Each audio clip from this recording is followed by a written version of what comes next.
And I think we're live. Cool, let's go. We are going into Turnabout Serenade, Episode 3 of Apollo Justice, Ace Attorney. So, this game only has 4 cases, so we are working our way about the halfway point here. And we're going to get into it right now. Let's go.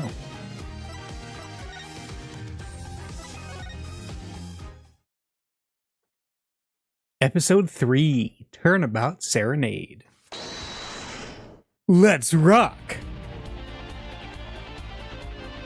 A rock concert? Who could this be? Do we know of anybody who is into rock? We love you! Rock on, everyone. This party's not over yet. Get out your handkerchiefs for our special guest. That's right, baby. The night's just getting started. Thank you for coming to the Gaviner's Guilty as Charged concert. This ends the first part of tonight's show. There will now be a 20-minute intermission. July 7th, 8:05 p.m., backstage hallway. This is so cool! Us at a Gaviner's concert. Huh? Did you say something? My ears are still ringing. I should have brought earplugs. The Gaviner's putting the sick Beckett music. Well, I thought Mr. Gavin was really nice, sending us those tickets at 20% off. They're hard to get a hold of, you know. But when you invite people to a concert, it's usually free. Let's head to his dressing room, Apollo. You know, like we're a couple of VIPs. I've always dreamed of being a VIP at a Gaviner's show. Trucy? You didn't know who Prosecutor Gavin was before that case. What kind of fan doesn't know the lead vocalist's name? What are you, some kind of tourist? Oh, this guy? Well, he was more like a prince, really. He let us in. Clavier? What a lovely name. He's so dreamy. Yeah, but I'm a girl. I'm supposed to swoon over gods of rock. God-awful, maybe. I bought all their stuff on the way home from the trial. I got 12 Gaviner's albums and 15 concert videos. That was quite a bit of impulse shopping. I got an advance on my next 15 years worth of allowance. For Mr. Wright, that sounds like a real act of generosity. Who would have imagined me here at a Gaviner's concert, watching Prosecutor Gavin rock? To be honest, he was kind of cool, and I'm kind of envious. Not that I'd ever admit that to Trucy. July 7th, Gaviner's dressing room. Ah, you made it! Mr. Gavin, thanks so much for the tickets. And the invoice you sent along with them. You were incredible up on stage, Mr. Gavin. Nothing like music to brighten the mood after a trial, yeah? And we're almost ready for our next act. I'm looking forward to it myself. Lemuar singing, right? The siren of the ballad? Oh yeah, that flyer said she flew all the way over for this show. That's right. I happened to catch her show while overseas. Her voice is divine. I knew I had to invite her to perform with us. Lemuar says, you praise me too highly. Whoa, who's this guy? He's huge! Allow me to introduce Mr. Romain Lettuce. Romain Lettuce, okay? The pun is escaping me right now, but I'm sure it'll come later. Lemuar's manager, and her interpreter, incidentally. It is a great honor for us to be here, and a great honor for Lemuar to be heard in this country. And we have a bunch of characters. What? Hang on a second. Is that a Hadouken? That absolutely is a Hadouken. I like it. Very nice, Capcom. Is there any other references? I don't think so, but that's great in the characters there. The wingdings. That voice. Wish I could understand it. It's beautiful.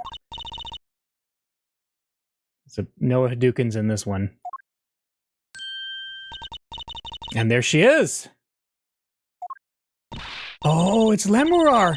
I'm actually meeting Lamorar! Lamorar, mysterious songstress.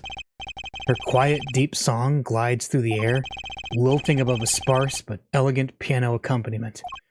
Now this is music. She's a real artist. There's a Hadouken again. Lamorar says, "We have long looked forward to this joint performance." Ah, Lamorar, your voice. It is art.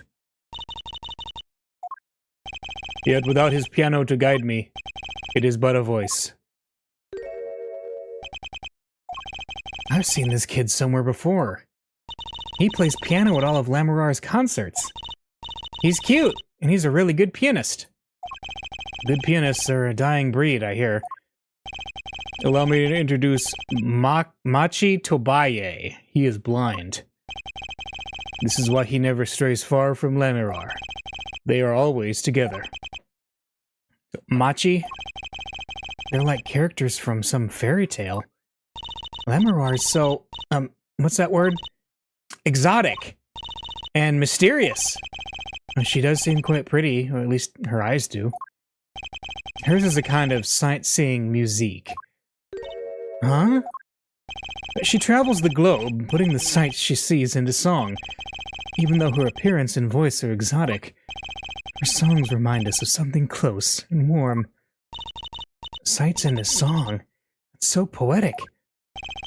She was gracious enough to put music to my lyrics tonight. The Guitar Serenade. I hope you enjoy it. I can't wait! And now it is time. For the next part, we're giving the Gaviners hard rock a little rest. Lamorar, the stage is yours. The band members will not play during Lamorar's ballad. Only Machi's tender tones and Lamorar's dulcet voice.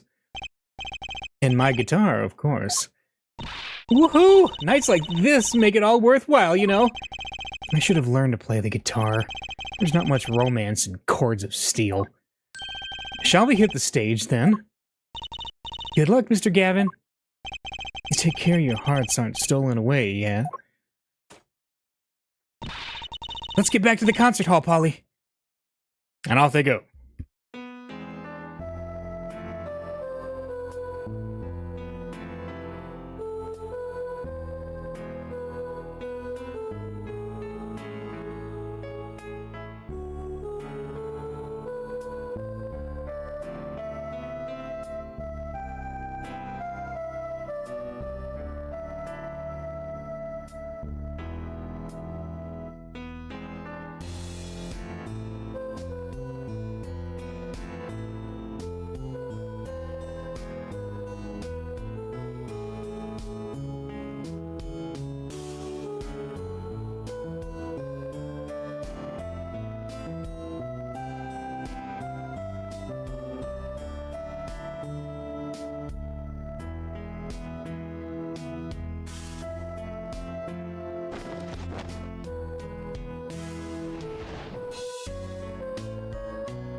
Okay, so Clavir's guitar caught on fire, and it didn't look like that was part of the performance. Interesting.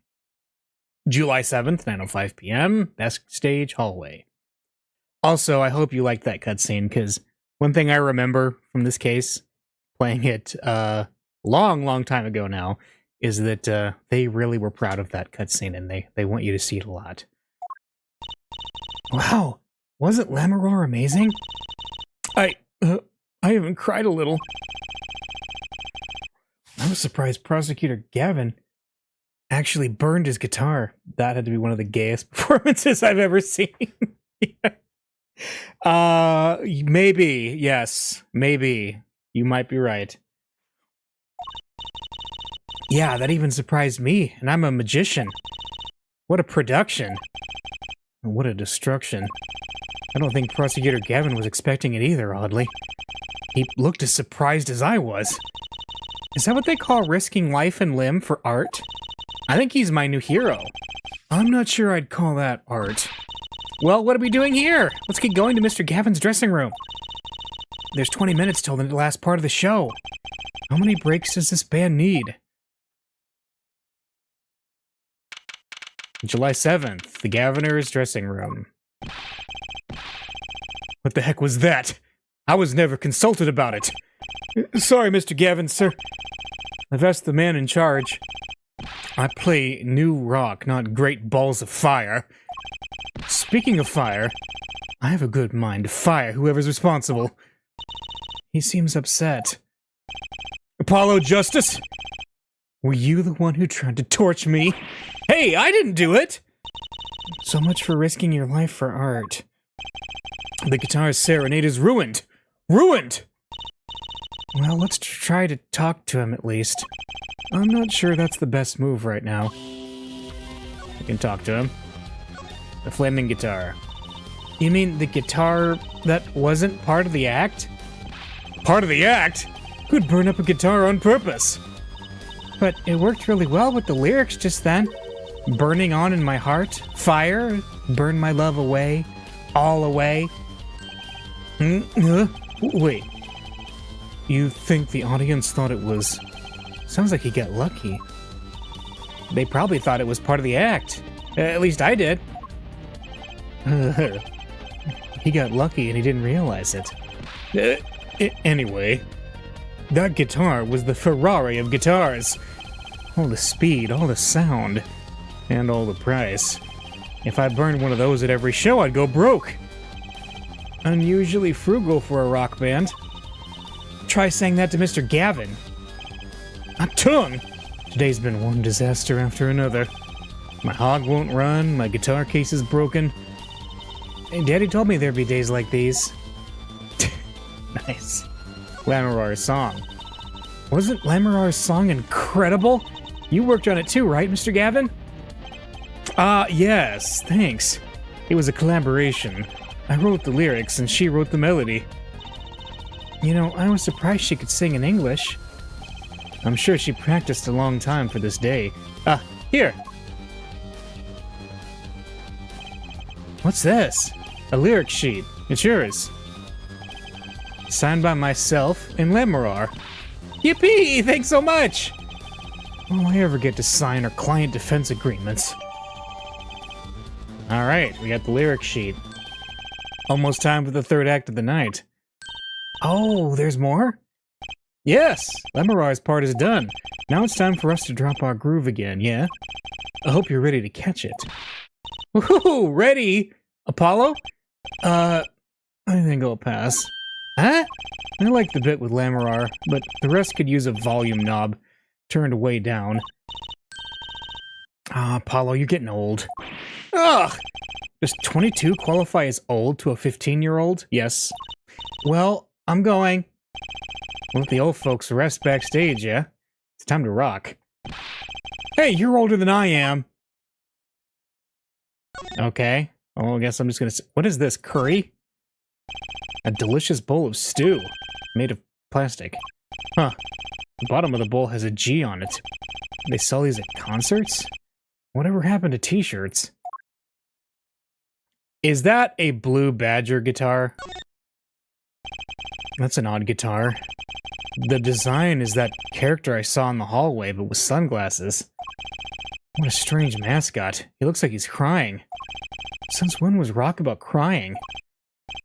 They should name this guy Emo. Oh! The Emo Badger. What's this? Postcard to Lamarar. I can't read a single word of the sentence at the bottom. Trucy might want one of these. I'll show it to her next time we're here. Thick leather gloves and sunglasses. Maybe I'll try these on. On second thought, no. They might be evidence for one of Prosecutor Gavin's cases. And if the glove doesn't fit... Why is there a police uniform here. A police uniform? And next to it is a policeman's hat and a pair of handcuffs. I guess the band is really into the police. Must be Prosecutor Gavin's bad influence. I thought rock and roll was all about being rebellious. What's this here? There's graffiti on the mirror and lipstick. Wait, but the Gaviners are all guys. Maybe Prosecutor Gavin wears lipstick? Apollo doesn't know much about rock and roll, I think. Ever heard of glam rock, maybe? Chains dangle from the ceiling. They aren't glimmerous, but I bet Detective Sky'd have something to say about them. Okay, I think we've seen everything that... Well, what's this? Guitar? That guitar looks like it was made out of a cop car door. That's right. Trushi's not here to set me straight. Now I feel kind of lonely. And there's a speaker up here. An old-fashioned speaker hangs from the ceiling. That must be to monitor what's happening out on stage. I think we had the same kind for my school's PA system. And then what's this? That police officer looks ready to rock. Some kids must see this and actually want to be cops.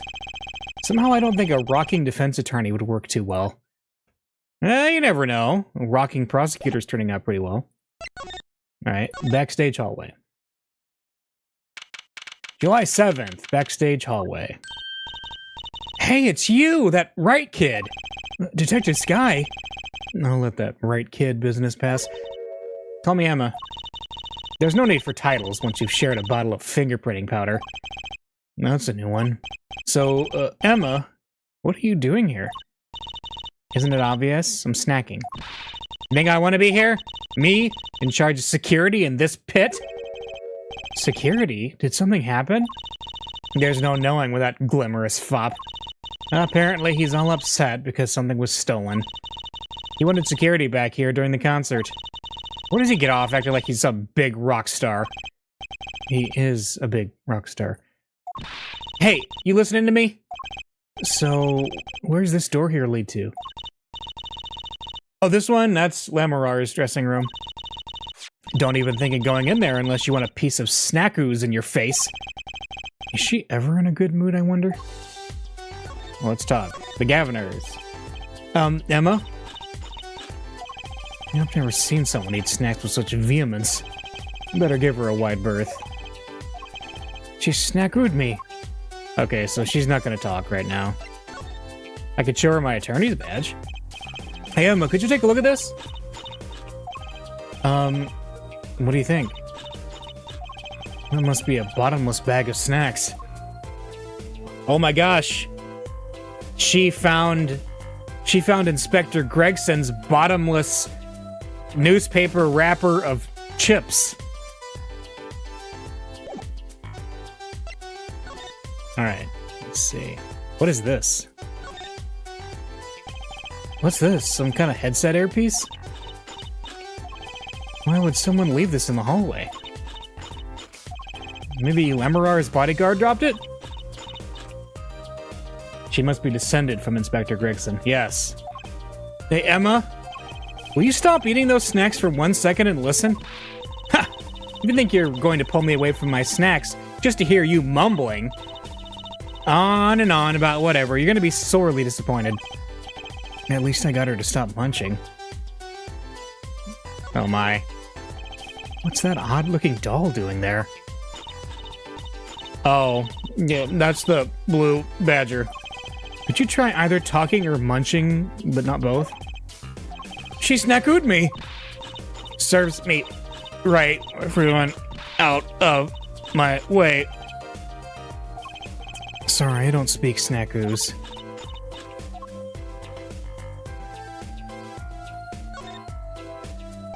That's a pretty sturdy-looking box there. Maybe it's an instrument case. Yeah, just looking for more souls to devour. Don't worry about it. Yeah. Don't even think about taking that. I don't think I could even carry it. She snack-ooed me! Guilty as charged. A Gaviner's Guilty as Charged tour poster. They're plastered all over the place. It's annoying.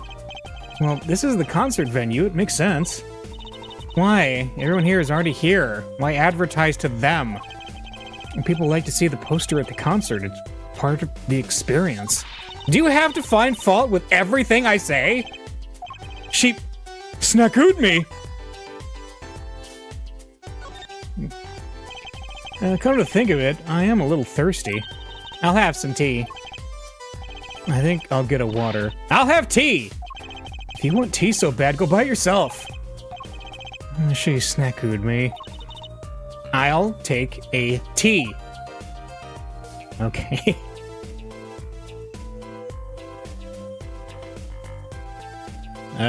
Can we look in the dressing room? That's Prosecutor Gavin's, the Gaviner's dressing room. Put so much as a hand on the door, and I'll snackoo you. Hold on, but I just came out of there. Don't play smart with me. So this is Lamarar's dressing room? If you even think about going in there, I'll... What was that? Was that a gunshot? Something's going on. You, out of my way. Emma! Lamarar! Lamarar! It's not locked. I'm going in.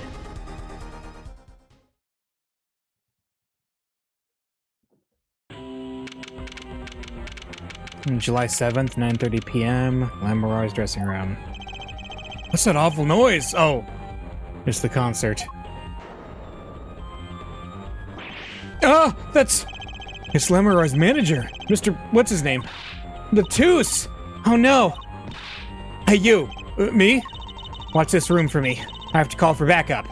Right, understood. You want me to make sure no one comes in, right? And don't touch anything. I'll be right back. What's going on? I just talked to him and now... Huh? He's alive. Mr. Latouche, can you hear me? Shut. I was shot. Who shot you? I don't know. Ask what? Ask witness. Witness? There was a witness? Who? Cold. So cold. Witness. You're cold. Don't worry. You're gonna be fine. Help's on the way. Can't see. Hang in there, Mr. Latouche. Tell me, who is the witness? The witness is... Siren. Siren? How can a siren witness anything?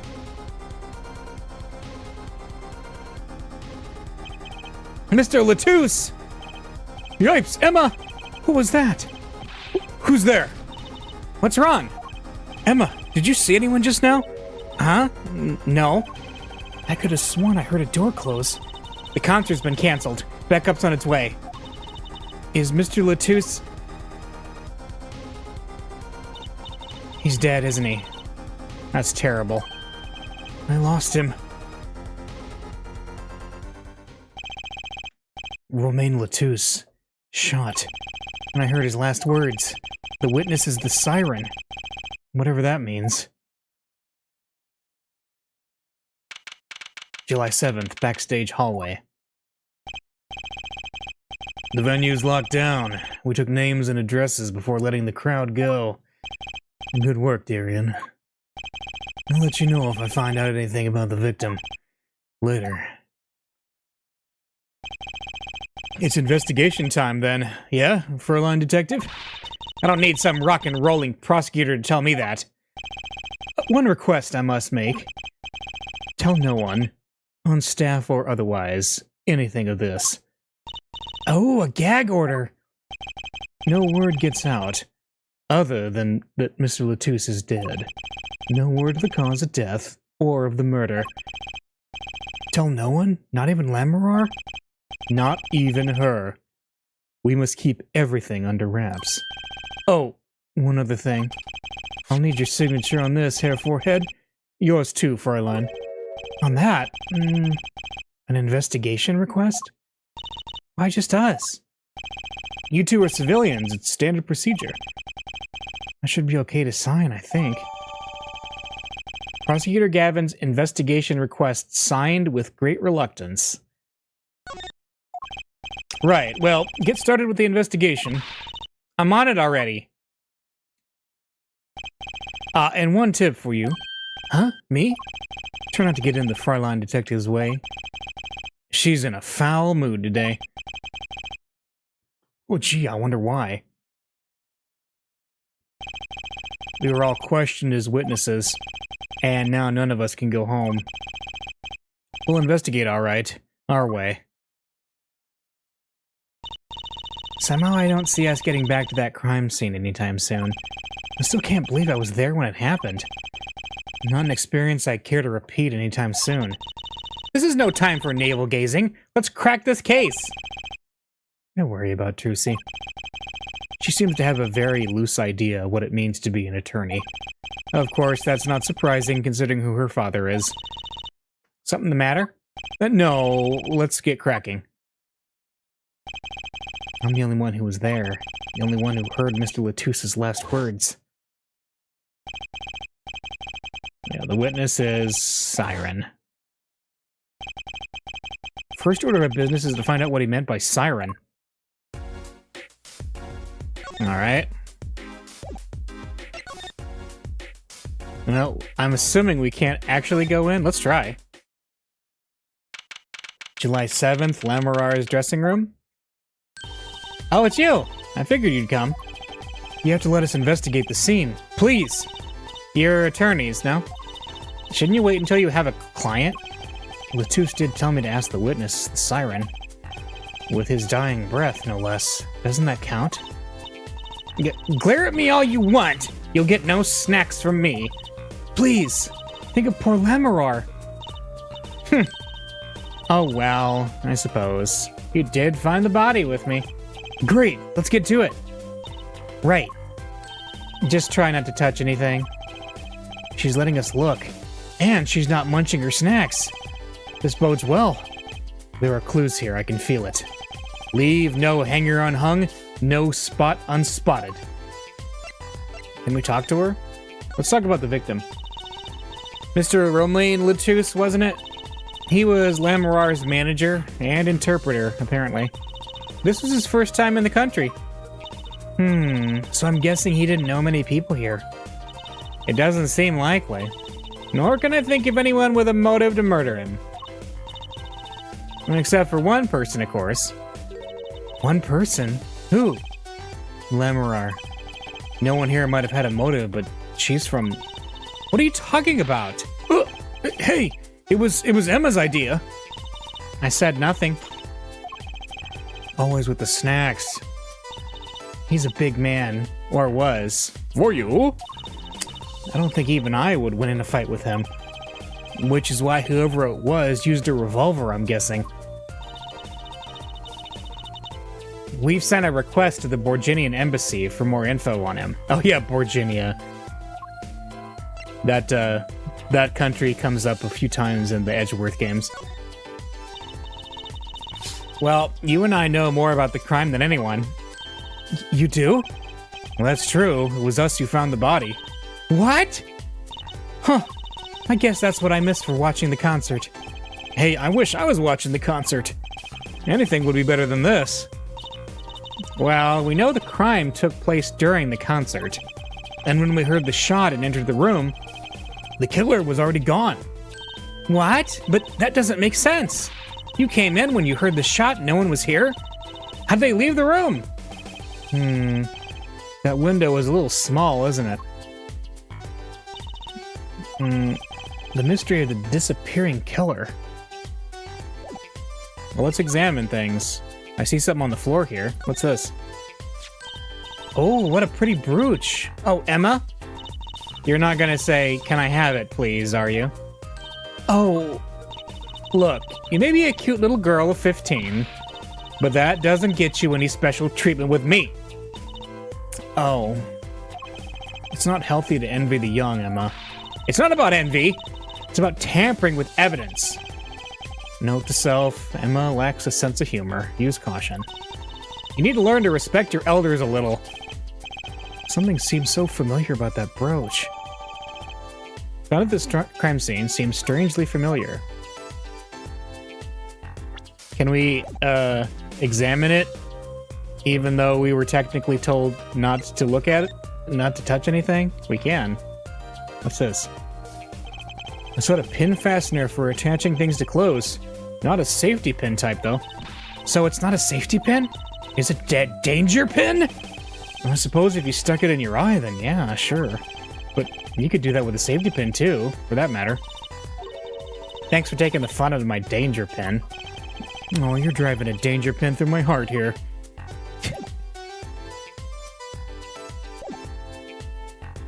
Alright, what do we got here? Are those bullet holes? It looks like it. There's 2 here in the wall. From the look of it, the victim was shot once in the shoulder. The first shot must have missed. But there are 2 holes. Wouldn't that mean 2 misses? The murder weapon is a .45 caliber revolver. It's very powerful. It's the most powerful handgun ever made. I believe what we're seeing here is the mark left by the second bullet after it passed through his shoulder. Ouch, sounds painful. No kidding. I wonder about this murder weapon. What's this? Trushi's still after that brooch, clearly. No way. If you want one that bad, get your daddy to buy it for you. Well, Daddy always says, Trucy, if you want something, go find or borrow it. Oh, and when in doubt, beg. Leave it to Mr. Right. I should be concerned about Trucy's future. But I'm more concerned about the owner of that brooch. Okay. Oh, Apollo, can I eat some of those, please? Absolutely not. I know. But still, I yearn.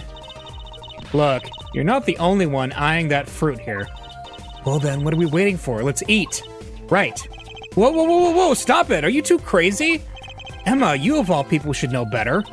But she tempted me. She's a temptress. Please, grow up.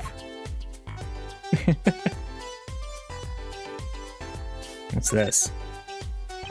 What's this poster? Now, let's see. This summer, Illegal Eagles production of Case Closed. Looks like a poster for a different show. One I wouldn't mind seeing real soon. You know, I've heard that there's some really fun Phoenix Wright stage plays out there, and you can find them on YouTube. Oh, wait a minute. I see a ladder. Huh? Another ladder? Actually, it's technically a step ladder. Well, hello, Miss Fancy Pants. Please forgive my lack of ladder discrimination. Huh? I'm less worried about the step ladder and more worried about why it's there. Why is the ladder there? Well, to climb, right? To reach something on the ceiling? I still say it's a step ladder. Oh, good. What's wrong, Apollo? Your mouth is catching flies. Nothing. It's nothing. Maybe that's how the killer escaped? That's what you were thinking, right? Well, when we arrived on the scene, the killer had already fled. He or she must have had a way out, and that air vent is one possibility. But it's much too small. Not if the killer were about your size, Trucy. I didn't do it! I was cutting up the dance floor at the time, thank you. I know, of course I don't think you did it. It's hard to tell with you sometimes, Apollo. Hey, what have I done?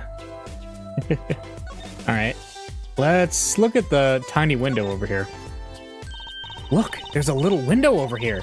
Maybe the killer escaped through that. It's barely big enough for me to get my head through. Not to mention it only opens a crack. What? I was just saying it's possible. Right, no harm in that. Except I'm pretty sure it is impossible. You could peek into the room through it, though, you know. Wait a minute. Was he shot through the window? And of course, the obvious answer is no, he was shot in the shoulder. But anyway, let's look at the body. That's a body, isn't it? Sure is. The victim, no less. Let's take a closer look. Go ahead, Apollo, you first. Me? No, you should go first, Trucy. Really? Will you two stop bickering and get over here? She's munching on Snackoos again. I hope she's not too annoyed. Was he trying to write a message? Hey, is that blood? Why don't you examine this one, Apollo? You know more about, red stuff than I do. Yeah. Says who? Something is strange about this blood, though.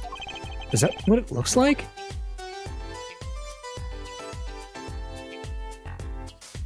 Okay, his hand. Apollo, look at this hand. He's holding something. Hey, no touching. You can throw all the snacks at me you would like, Emma, but sooner or later, you're going to run out of them. You raised a good point. I'm a bit intrigued by this scene. Let's take a look. See there? He's holding something. What's this? A key ring? You think it might belong to the killer? Certainly a possibility. What an unusual key ring. And what unusual keys. This could be a vital clue. Mr. Latouche died clutching this. Note, the heart-shaped ring. Okay. The body was holding a key ring. I wonder what it could mean. It must mean something. It doesn't look like the kind Latouche would use. So the question is, whose key ring is it? Well, you're practically a detective there, Apollo. Practically. I'm glad it brings them so much joy to mock me. Alright, is there anything else worth looking at here?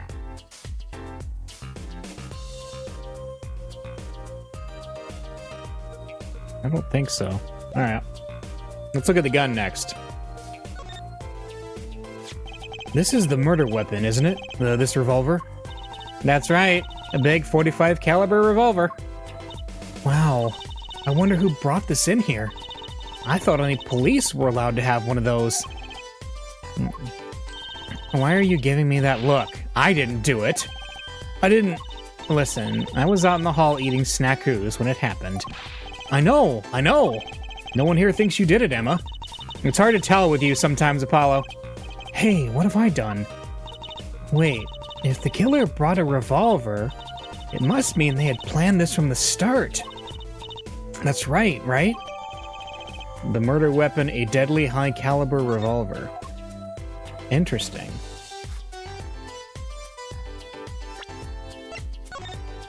Let's look at this gun of ours here. Is that a... Is that supposed to be a Colt logo? A fake Colt? I think so. Okay. There's nothing actually to look... Oh, wait, what's this? No clues here. No, there is. Let's look. The middle of the weapon is a revolving chamber. That's where you load the bullets. Revolver, see? Revolver. That sounds a bit like Wonder Bar. Especially if you say it really fast. I guess. You know what I always used to think? I used to think the closest sound to Wonder Bar was one liver. There's just so many words in the world, Apollo. Isn't it amazing? So many different words, so many different people. Including people like Trucy. I thought we were going to look at, like, how many bullets were fired or something, but no. Alright.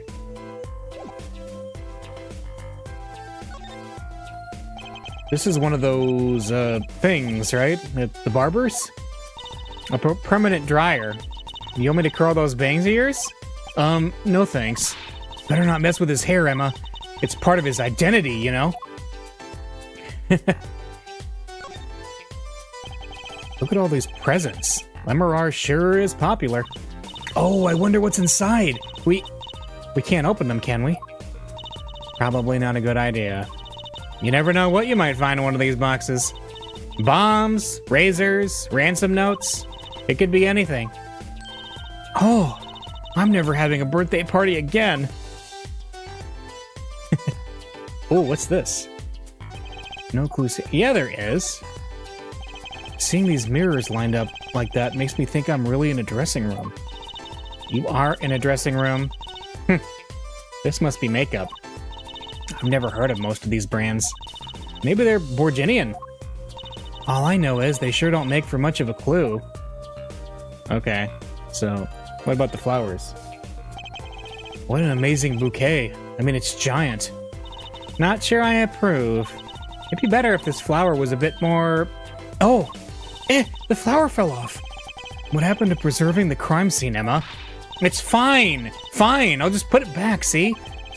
How scientific.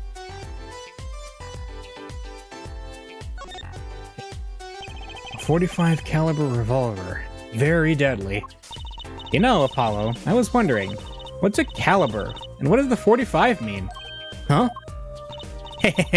You want me to tell you? It's the size of the barrel. Simply put, the larger the caliber, the bigger the round. The bullet, in other words, bigger bullets do more damage. Wow. Chalk 1 point up for forensic science. You know it. But it's not 45 inches, right? That'd be too big. What's the unit of measurement they use, Miss Science? Well... Hush. Kids shouldn't ask so many questions. Okay. I'm sure that would be confusing in Japanifornia. There's another Gaviner's poster here. I'm just about sick of seeing these, personally. Maybe I'll tear it down. Ha ha! Hey, no tampering with the crime scene, Emma. Maybe there's something else I can tear to shreds. Don't look at me! And we got a speaker system. That speaker was blaring at the time of the murder. Ah, that's for monitoring the stage from this room. Monitoring? It pipes in a real-time feed from the stage microphones. Useful for knowing when your set's coming up. Yes, I seem to recall it being loud and vaguely musical. It made it hard to hear Mr. Latus's last words.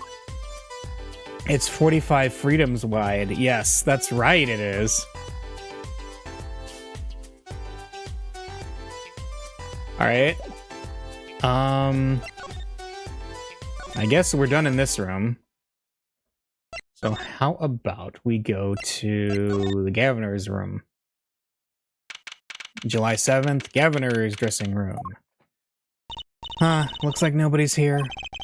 Prosecutor Gavin's probably busy with the case, too. No rest for the wicked. No rest for us either, Apollo. Let's get rocking. Rock! Rock! Okay. Well, we've already looked at everything in here, so... let's go to the stage. July 7th, in the wings. The stage looks empty. I was hoping to get a chance to talk to Prosecutor Gavin. Oh well. Nothing to do but go to the crime scene, I guess. Is there nothing worth looking at here? What's this?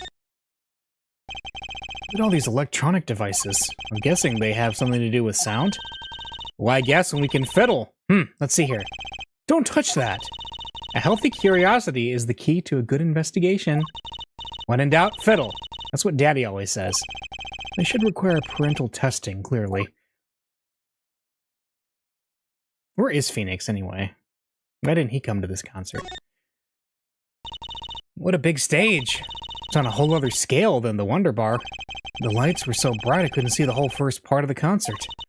I'd love to do my act on a stage like this someday. And just hold back on the lights, for my eyes' sake, please. You'll be too blinded by my magic to worry about lights. You probably don't want to blind the audience if you plan on showing them magic. And there's a piano. Wow, that piano looks much bigger close up. Machi played so beautifully. Yeah, like a real pianist. That's just silly, Apollo. How can you call someone as good as Machi a pianist? Why, that's like throwing him in the same class as Daddy. Good thing Mr. Wright didn't hear that one. Because he's not really a piano player, is he? Uh-oh. Look, a ladder. I guess they need one to work on the lights and such. Why don't they use a stepladder? I prefer stepladders, really. Is that so wrong? Not wrong, just, well, Why do you prefer step ladders? They're so much more flexible than plain old ladders. I prefer my ladders rigid and stable, thank you.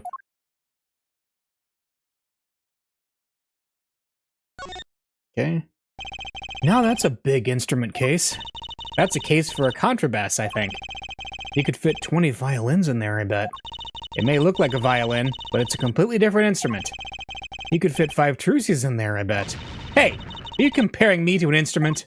I wonder who left it sitting open like that.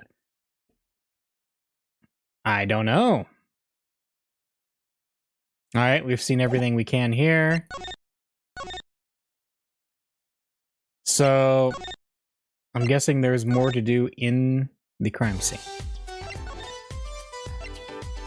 Can we test the revolver for prints? So this is the murder weapon? This revolver is incredibly heavy. It's been fired twice. You can still smell the gunpowder. That's odd. What's odd? Oh, nothing. Hey, no fair, tell us. It's just... something about this revolver seems strange. Strange? Can we talk to you about it? The murder weapon. What do you think about this revolver? Well, it's pretty big and heavy. That's right, it's a .45 caliber. This makes it one of the deadliest revolvers around. Even the police don't carry guns this big. Really? Yeah, it doesn't make sense. You don't need so much power to kill at such close range. It's overkill. I'm not sure I see the problem. I mean, whenever I go out to eat curry, I order it extra spicy just to be sure it's spicy. Now, of course, I can only ever eat 1 or 2 bites. And that's not a problem? There's another thing about a gun this big. It puts a lot of strain on the shooter. Strain? Yeah, say if you were to fire this revolver, the recoil would probably dislocate your shoulder. Ouch! It's like the shooter's a victim too! Yet, the killer used this revolver, and quite well. I'm guessing whoever did it was used to shooting. Used to shooting a high-caliber weapon. Well, that's about it. I think we've looked at just about everything there is. I guess you're right. I know how you're feeling. It's hard to know when to stop. But anything more involved has to wait until the squad gets here. I suppose. I'll go report the evidence. Sorry, but could you wait here till I get back? Huh? Oh, actually, we have to... Great, thanks! She left. What do we do, Apollo? She told us to wait. Great. Now how am I supposed to investigate? Oh well. I guess it can't be helped. Let's go. Huh? Go? Time's a-wasting, Apollo. We've got a lot of ground to cover. Well, that's true, but... on second thought, why not? I'm sure everything will be fine. Of course it will. Let's go. Okay. July 7th, backstage hallway. Eee! Who's there? We didn't just imagine that, did we? He was wearing a silk hat. Is it a friend of yours? Hardly. Whoever that was, he sure looks suspicious. Hey, who was that guy? Okay, there's nothing going on there. Is Gavin back? Or Clavier? July 7th, in the wings. There he is. What is it with today? Problem after problem. Achtung! You ain't kidding. It's the 2 leading members of the Gaviners, Apollo. Clavier on vocals and Darian on guitar. They're so cool. I have a hard time thinking of Clavier as anything but a prosecutor, honestly. Huh? What are they arguing about? Probably the case, I'd bet.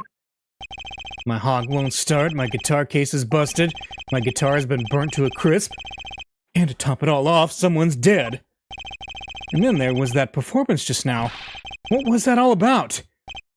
Hey man, don't blame me. You were the one who missed the cue. Me? Miss a cue? How could I conceivably get the most important part of the song wrong? How? And what was all that tinny playing of yours? Who you calling tinny? Sounds like they're having a spat. One of those differences in musical direction bands are always splitting up over. This is hardly the time. What are you two doing here? Hiya. We were just discussing the investigation, if you don't mind. Sorry. Wait. You were what? Listen, you need to confirm that with the Republic of Borginia, Detective Crescent. Right. Anything else? What did you just call him? Detective? Greetings.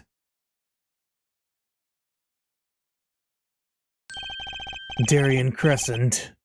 Criminal Affairs. Division 3. Hello? Criminal Affairs? Apollo. You really don't know anything about the Gaviners, do you? Something tells me that's about to be remedied. Let's talk about the Gaviners. I don't believe you, Apollo. How can you come to this concert and not know about the Gaviners? It's not surprising. Why, even our ancestors knew nothing of America's existence once. I know America exists. The Gaviners aren't just an average rock band, Apollo. Each member is connected to the police somehow. The police? The real police! By day, they pack heat, but by night, they heat up the stage. By day, those lips interrogate. By night, they sing songs of unrequited passion.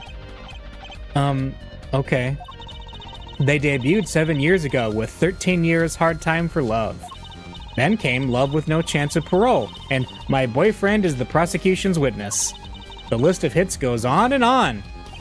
This here's my right-hand man, Darien Crescent. I make the melodies, and he attacks them with his guitar. He's a bit of a rogue, really. And this guy's a bit of a perfectionist. When a performance goes the least bit wrong, he goes into a funk. Just like today. I'd hope murder would be a bit more off-putting than a ruined concert. For the concert today, a disaster. I'll get to the bottom of this, and then we'll see who missed a cue. The Miss Q. They were arguing about that before. This sounds like some dude from Love After Lockup wrote those songs. Yes, seriously. Great. I love nothing more than questioning tormented artists. Let's talk about the case. About the crime? Which crime do you mean? The murder, what else? Oh, that. For me, today has been a hit parade of crimes, you see? Prosecutor Gavin was singing the blues earlier, wasn't he? Something about his hog and his guitar case? Anyway, I'm afraid you know more about the killing of Mr. Latouche than I do. For now, at least. Huh? You were the one who found the body, yeah? While we were in the middle of the performance, no less. Aren't you going to examine the crime scene, Prosecutor Gavin? I'll leave that to Fraulein Detective. I wouldn't want to step on her toes. They're not exactly best buddies, are they? Emma and Prosecutor Gavin, I mean. Well, what to do next? We've already checked out the scene. Prosecutor Gavin may be right. We might be the most informed for once. Maybe Prosecutor Gavin can shed some light on things we've found. That's true. Let's talk about the Miss Q. What's this Miss Q you keep talking about? You heard it, didn't you? From the audience? Actually, I didn't notice anything. See? No amateur is gonna pick up on that! Can you guarantee an entire audience of amateurs? No! Now take a listen to this. What's that? A mixing board. We used it to record our concert tonight. Aren't we supposed to be investigating a murder? Well, we've come this far, might as well go all the way. I've always wanted to learn about the recording industry.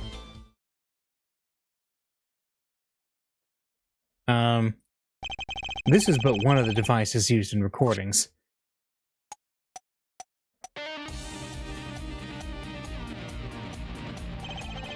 We're a 5-part band. This lets us record each member's performance separately. You use the sliders to adjust the volume for each part. And check it out!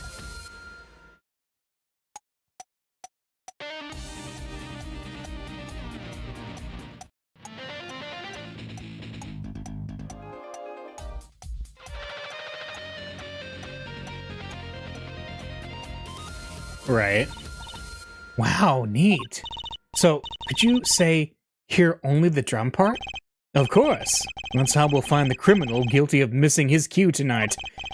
I'm more concerned with the other criminal, the one who kills people. You want help on the case? Then help me with mine. I guess rock and roll comes before prosecuting. Let's begin.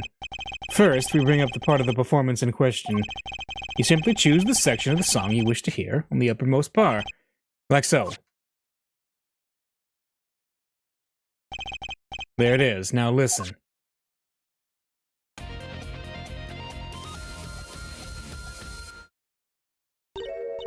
Was something wrong? You couldn't hear it?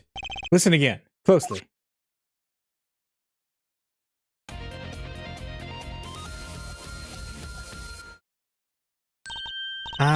The timing is a little off, isn't it? You see? There, right at the most important part. And even an amateur can hear it. An amateur with a mixing board, maybe. You're missing the point! We'll never stamp out crime until we're perfect! Perfect! Here he goes again. Right. Herr Amateur, you will prove my point. Huh? Me? You will find the miscue. You will tell us which instrument, which part, is the guilty party. But how? Did I not just explain it? Move the sliders with W and S to adjust the volume for each part.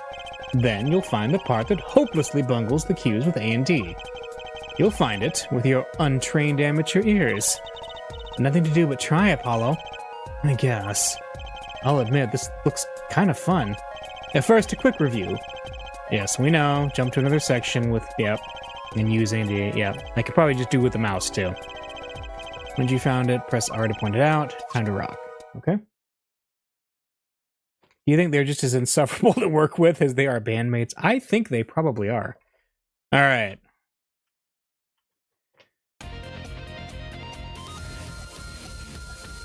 So we're focusing on the last part, right? Let's go along with the metronome to see what's up.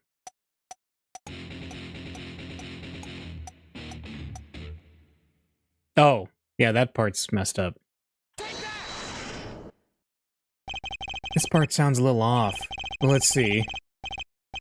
Hair, forehead. Yes? Let me guess. You got a D in high school chorus, didn't you? How do you know? This part is perfection. Absolute perfection. I bet all the royalties from my last platinum-selling album on it. The guilty part is elsewhere. Yeah, I know you sold a bazillion records. Focus, Apollo. I'll cheer you on. Actually, it's probably better if you stay quiet. Alright, so we're gonna give this... So it's not that part? It sounded weird. Okay. Because... Yeah, that's hitting the metronome just fine. But at the end, it kind of gets screwed up.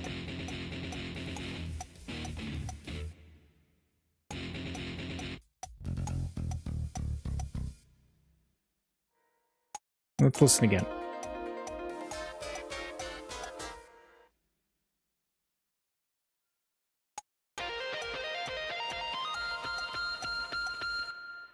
Yeah, that's fine. Yeah, it's got to be this one, right?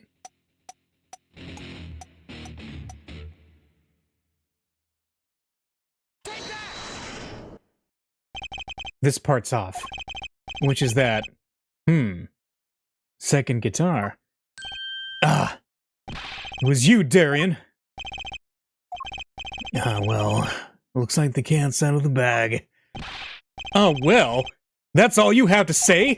That kind of attitude lets killers walk free, Darian. Here they go again. Maybe it wasn't such a good idea to ask about the concert. It's starting to sound like we're just wasting time. It's all experience under our belts. That can't be bad. Alright, the mixing board has been added. Cool. I still can't get over the title for that song. Guilty Love? Kinda cringe, NGL. Alright. So we can just listen to the mixing board if we want to. But yeah, let's present the gun. Sorry, but I'm not in the mood to talk about that right now. Even I can only take so much in one day. Funny, I always thought of Prosecutor Gavin as one of those cool, stoic types. The sort that never complains. How wrong I was. What about the brooch? No, he's not interested in the brooch. What about the keyring? I was wondering if you knew anything about this. That... Does it look familiar? Familiar? It's mine! That's my keyring. I've been looking all over for it. What? This is yours, Mr. Gavin? I knew it. Apollo! How can you make that I knew it face? This is the keyring that was... Yeah, I know. Thanks, anyway. So, where did you find it? Actually, the victim was holding it. Like he was trying to keep it from the killer, even if it meant his life. What? What? The victim... You mean Mr. Latouche had my keys? Indeed. When will my trials be over? Speaking of trials, I've never heard Mr. Gavin whine in court like he has been today. Emma was right about the fop, I'll give her that. Apollo! Mr. Gavin, maybe we can help. Tell us about your troubles today. I really don't think that's... Tell us! And we'll keep mum about the keyring for now. Are you blackmailing me, Fräulein? Alright, we'll talk. You were saying something about your motorcycle not starting? And something about your guitar case being busted? You're well informed. You mentioned it a few times. Ugh. It all happened this morning. It's all this keyring's fault. The keyring? It's got all my keys on it, yeah? My bike key, my car key, and the key to my guitar case. Wait, so this keyring? It disappeared. I thought I'd put it in my jacket pocket. Prosecutor Gavin's keyring disappeared? I had to come to the concert by taxi. How embarrassing! And in order to get my guitar out, I had to break the lock. Wait, this guitar wasn't the one that... The very one. Up in flames. And right on stage, too. I actually thought that was part of the show. Crazy. And to top it off, Mr. Latouche's life was taken. Nobody told me about days like these. Strange days indeed. You think? What's wrong, Trucy? Well, I was just trying to make sense of everything. First this heart-shaped keyring gets stolen, then a very expensive guitar flares up on stage, then Mr. Latouche dies? Yes. And? Could it all really be just a coincidence? Coincidence? Meaning... Darian, can you make any sense of all this? Hey, don't look at me. What do you think, Apollo? Huh? I mean, either Mr. Gavin's having a really bad day, or all of this was planned. You aren't thinking what I think you're thinking. Are you, Fräulein? I am. What? What? Hey, don't leave me in the dark with Spike here. The name's Apollo, but yeah, I agree. Don't leave us in the dark. What are you talking about? Haven't you noticed a connection, Apollo? A curious connection between all of Mr. Gavin's troubles today? Well, I have noticed. You know, something was bugging me too. That keyring, and the guitar, and the body. Slow down there, Polly. You look a wee bit dizzy. He's bluffing. He hasn't figured it out. Fess up, if you're a man, you're as clueless as I am. Huh? No. Give Hair Forehead a chance. Let's see your evidence of the connection. Shall we? Evidence? Oh, I better think of something pronto. Come on, let's see it. What's the connection between all of Mr. Gavin's troubles? Was keyring. The connection is this, right? I would say you were close, but really you're kind of far. Remote, even. Oh, try not to anger the Trucy, Apollo. No sudden motions. Just find the evidence slowly. Come on, let's see it.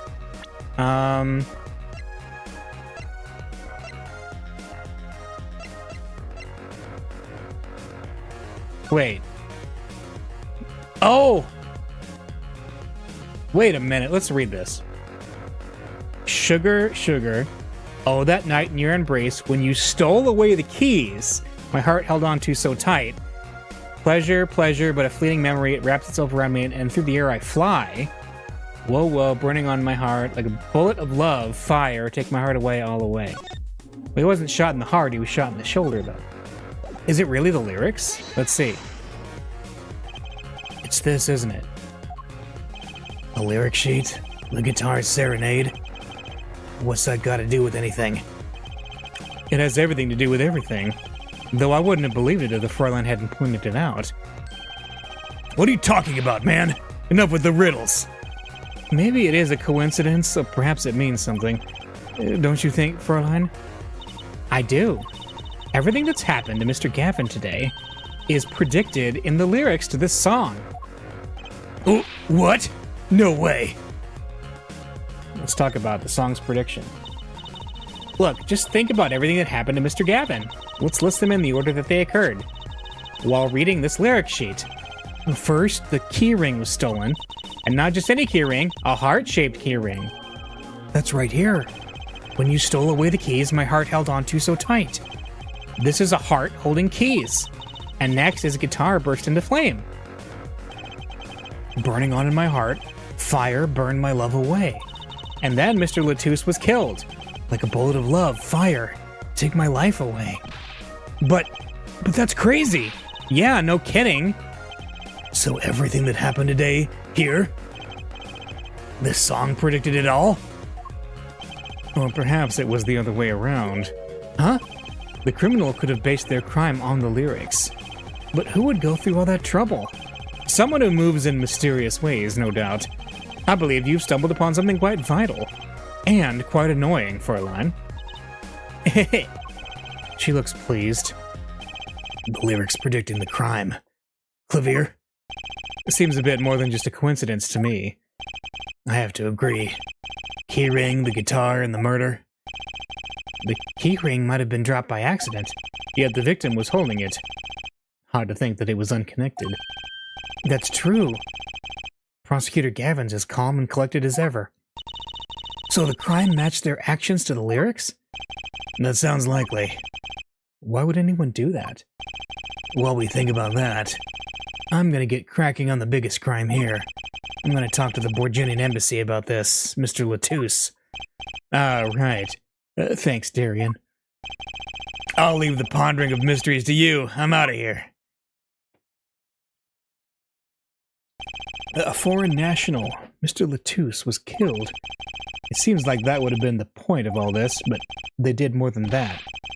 They left us with not only a murder, but a mystery. Mr. Gavin sure is irritable today.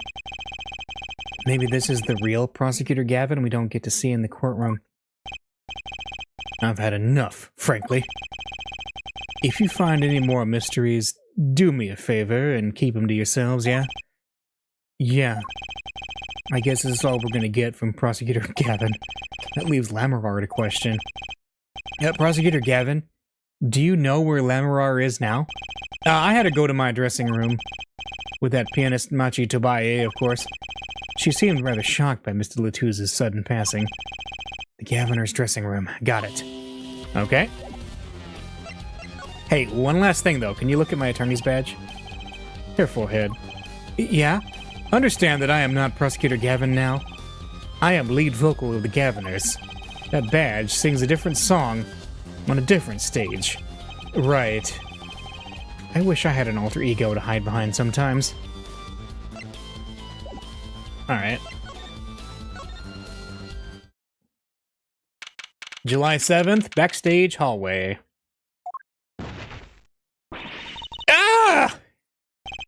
Who's there? There he goes again. Who is that guy? Huh? Trucy? You know, he did look sort of familiar. So he is a friend of yours. No, that's not it. Sorry, I don't remember. Curiouser and curiouser. Okay, how about we move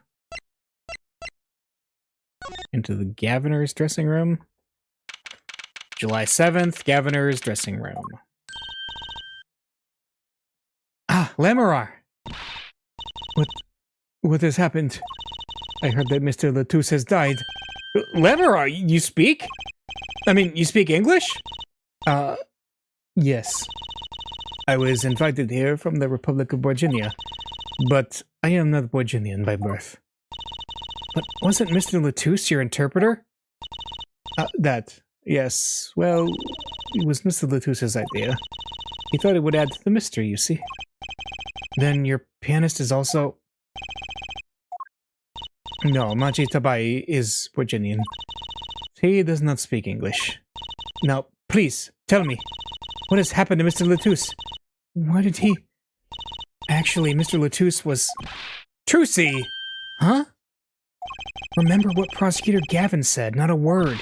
But Mr. Latouche is Lemurr's manager. That's not fair to her. I mean, isn't she a related party?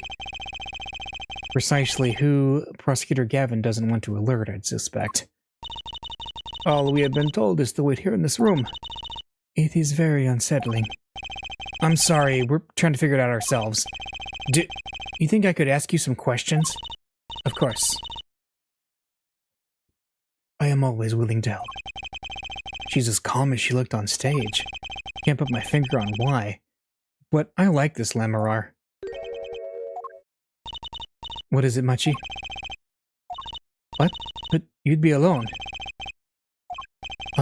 What seems to be the problem? Machi, he is not good around strangers. He wishes to go out for a breath of fresh air. Would that be alright? Sure, of course.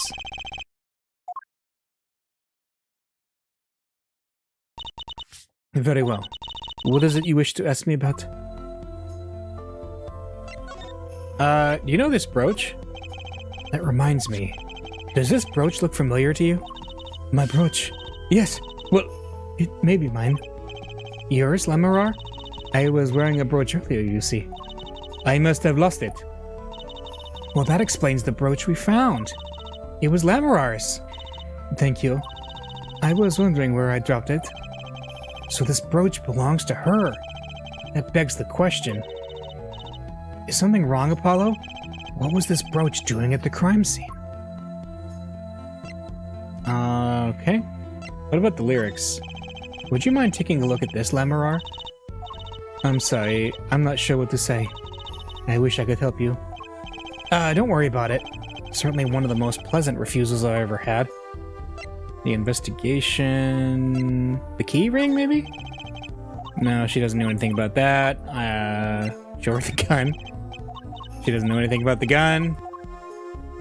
The mixing board. No? How about my attorney's badge? Nope, she's got nothing to say about that. Okay. We've done all the adventure game rubbing one thing on another thing, so let's do some talking. The Republic of Virginia, that's in Northern Europe, right? I've never even heard of it. I started out singing in the restaurant. Then a producer called me. Before I knew it, here I am. You don't say. You know, my daddy plays piano in a restaurant. Producers tend to look for talent, Tercy. Lemurr, you're not from Virginia originally? Were you born here? Well... Oh, is that supposed to be a secret? Image is everything when you're a star. I know a bit about that, of course. Yes, it is something like that. A contact, you might say. I am also not to speak anything but Virginian in public. Image is important, I guess. She's not all image, though. Her songs are lovely. A real landscape painter in sound. A painter in what?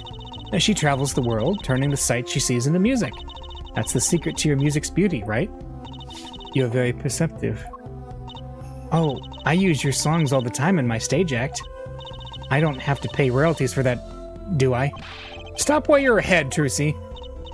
This landscape painter and sound, too, is an image. Yet without it, my songs would not be so widely heard. They even call you the siren of the ballad, right? Yes, in Virginia, Lemurr means the siren. Oh, the what? I fear that perhaps already I am not the siren I once was. Talk about Machi. Your pianist, Machi, was it? He's cute, like a porcelain doll. He's very European. I met him while singing in restaurants in Virginia. He is an orphan, yet his playing is exquisite. Soon he came to live with me. It's like a fairy tale almost. I noticed he hardly leaves your side. Yes, well, he is blind.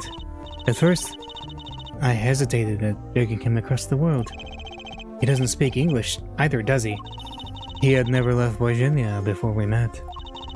I made his presence part of my contract. Machi and I together are Lamirar. Together, always. What about Mr. Latouche? Mr. Latouche was my new manager. New? Yes, from 3 months ago. Around when I received Mr. Gavin's invitation to come. I met Mr. Latouche at my office. He was to be my manager and bodyguard. And as it turned out, my interpreter. Interpreter, even though you speak English? Yes. But we were to visit more places than just here. We had a concert in Japan scheduled after this one. Though I fear that may have to be cancelled now. Was Mr. Latouche from the Republic of Virginia too? Well, he was only with me for 3 months. I'm afraid there's much I do not know about him. And now, I shall never know. No one will even tell me why he has died. I'm sorry. Prosecutor Gavin said we weren't talk to anyone. And Mr. Latouche was a talented man. The siren of the ballad. That phrase was his idea, you know. I am happy for him that it has become so well known. The siren? That's what he meant. Huh? Apollo? You are the siren, right, Lamirar? That is the meaning of my name in Virginian, yes. It was the name my producer gave me, but why do you ask? It's very important. I had to know for sure if the siren was you. What do you mean, important? I'll tell you. You deserve to know. Let's talk. Siren. It turns out that's a very important word in this case. How? Well, when we found Mr. Latouche, he was still alive. What? I heard him say something. His last words. Yeah, it was, he said to ask the witness, the siren. Yeah, we got it. The witness is siren. Yep. We got it. We saw all that. He said siren? Really? I was the only one there to hear it, but I'm sure that's what he said. Mr. Latouche said that? Asked the witness. And you're the siren, Lamirar. Did you see what happened? Lamirar? Might I ask, are you with the police? Well, no. I'm a defense attorney. An attorney? Yet there have been no arrests, yes? Is that a problem? Does an attorney not work for a client? If you have no client, you should leave the investigation to the police, I think. But Lamirar, I'm sorry, but I cannot answer your questions. I'm afraid you lack the authority to ask them. Why? If she witnessed the crime, why won't she tell us? I believe we are through here. I believe so. Okay, well that's that then. Go out backstage. Anything going on stage? New? Gavin's gone. So maybe something's going on in the gate. No. We already got that.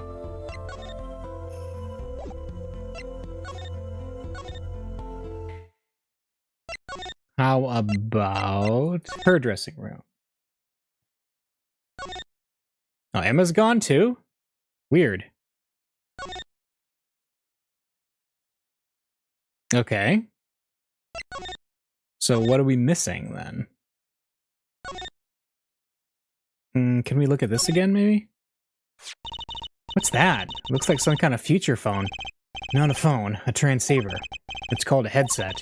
What's a headset doing on the floor? Wait, do you think Mr. Latouche might have been wearing it? Like one of those bodyguards? I don't think he was wearing one when we first met. Hello? The LED on this thing is lit. It must be on. Okay.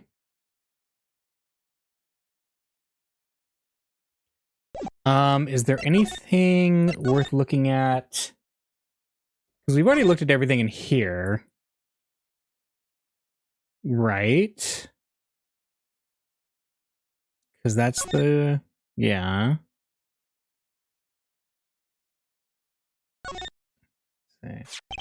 45 caliber revolver. Very powerful. This is definitely the murder weapon. I wonder who brought this revolver in here. It's huge. Someone unusual, that's for sure. And one I want to meet. That's also for sure. Me either. Unless it's in court, of course. Okay. Can we look at the blood stain? Jeez. Alright, that blood. And why don't you...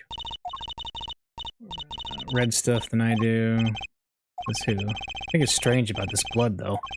Is that what it looks like? He's trying to write something, right? But...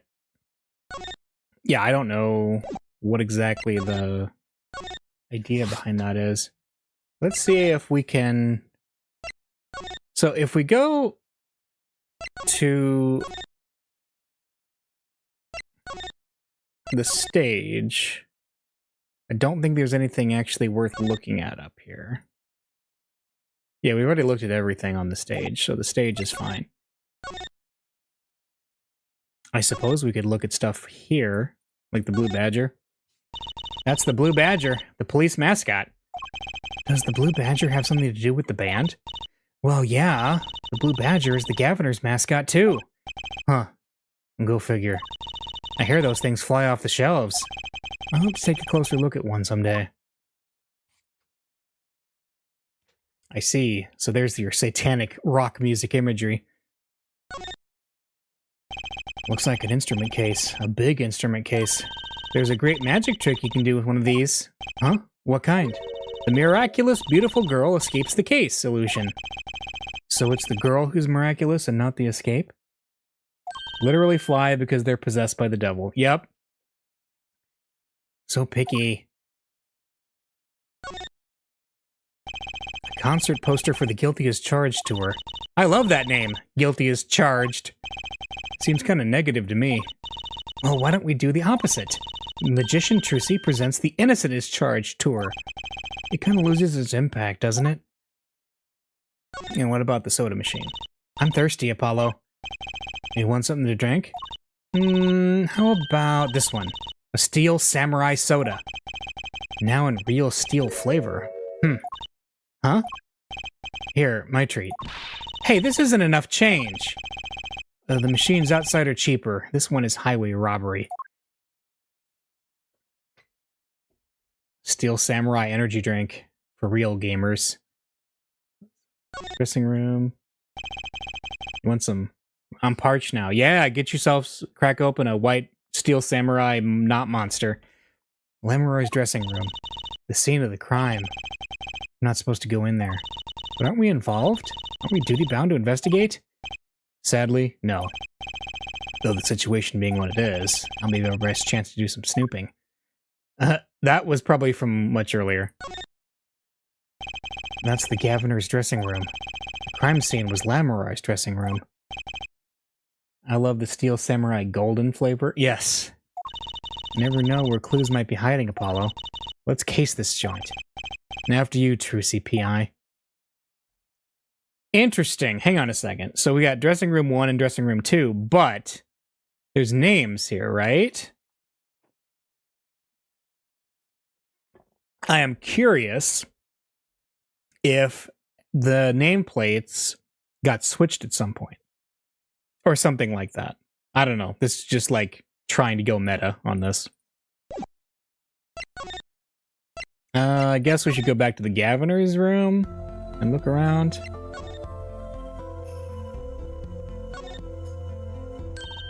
Look, it's a postcard of Lemurrar. What are those letters at the bottom? I've never seen these before. It must be her native tongue, Borginian. A landscape painter in sound. This is how it would translate, roughly. Please, I'll take one. A landscape painter in sound. That's a nice image. Postcard added. Okay, cool. Is that something we needed? Can we show it to her now? Can you talk about it with us? Would you mind taking a look at this? No, she's not interested. Lamorar, give us something here. Okay, let's examine some more things. That guitar, that's the legendary AA400, the Red Badger. I thought rock was supposed to be rebellious, not civic. Every aspiring guitarist wants one of these. They even paint their own guitars to look like it. Ah, the fickleness of youth. You should dye your hair Badger red, too. I like my hair the way it is, thank you very much. Ah, the stubbornness of age. Hang on a second. The Red Badger, is this, is this a, Gundam reference? Is this supposed to be like a Char Aznable guitar? Or a Quattro Bagina? Yes, I know my Gundams. Maybe it is. Alright. Maybe it plays faster, because it's red. Let's see. Someone drew the Gaviner's mark in lipstick here. I think it is. Yeah, I think you're right. Gundam's slightly popular over in Japan. Lipstick. I'd like to wear lipstick someday. Oh? You don't use lipstick yet, Trucy? Daddy won't let me. Not until I learn to play piano, he says. You'll be waiting a long time then, I'm afraid. Oh, a cruiser guitar. They sold these to commemorate 5 years of the band. Rocking it hard, under the speed limit. There's a cruiser bass, and a cruiser drum set, and a cruiser keyboard, even a cruiser whistle. I'm not so sure about that last one. It's for blowing the whistle on criminals. I don't think that requires an actual whistle, Trucy. And what's this? Those are some pretty heavy-duty gloves. Maybe they have to carry around hot pots or something? They are a little thick. I couldn't even stuff a pigeon in those. That's exactly what I was thinking. Yeah. A police uniform hangs on the stand here.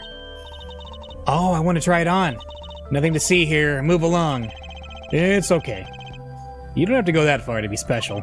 I mean, you're not exactly the type who's just another face in the crowd. Really? You think so? I guess you're right. And now I feel like a meanie for making that insinuation. Alright. Is that everything we've seen? Oh, what's about this? This place is decorated like a high school dance. Oh, I think our decorations were paper, not chains. The Gaviners are into chains. It's part of their image. Huh, no kidding. Ever since they used chains on the cover art for Gonna Lock You Up, they're really into the whole police thing, aren't they? It'd be cooler if they turned that red light on. They don't have to turn on the red light. Oh no! Oh no, we have a police reference! Oh! Nice. Alright, we can look at the poster, I guess. What's a police recruitment poster doing here? Rock on with the police?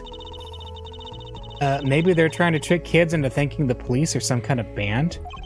But that's just silly. Who'd name a band the Police? Oh, we have another one! We have another one! Who would do something like that? It just has so many references. Maybe if they put a message in a bottle. Why is that plastic bowl of stew sitting there? Maybe they use it for interrogating bad guys? Fess up to what you did and we'll let you eat that stew. That's just mean.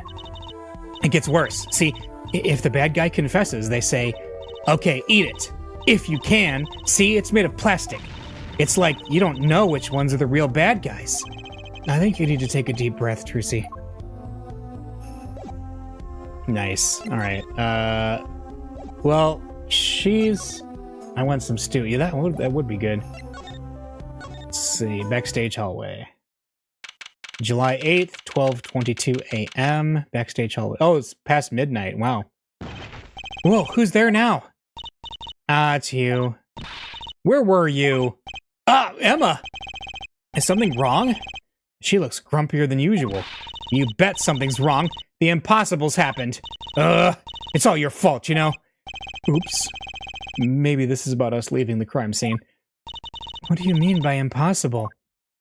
Well, it's gone. Utterly gone. What's gone? The body, stupid. What else? Huh? Mr. Latouche's body has disappeared. What?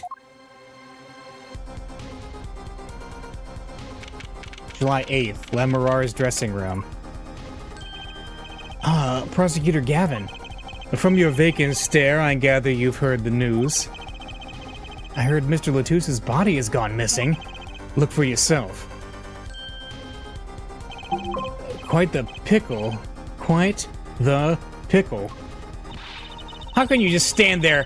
We have to start the There's no need for alarm, Fräulein Detective. All entrances and exits have been sealed.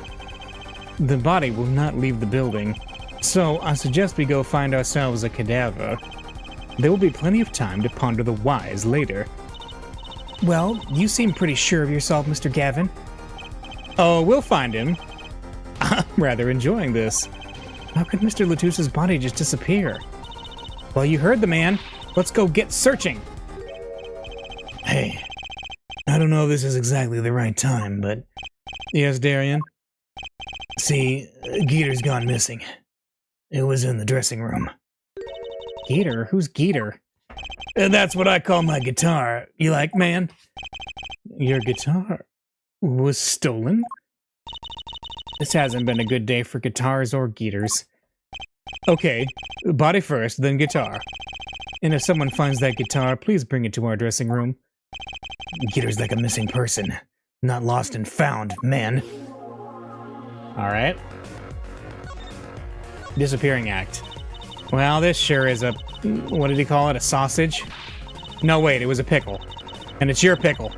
I told you to stay in the room. Sorry. Not much else I can say. It's alright.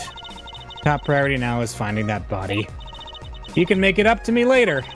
10 bags or so chocolate snackoo should do the trick nicely. You should watch your sugar intake, Emma.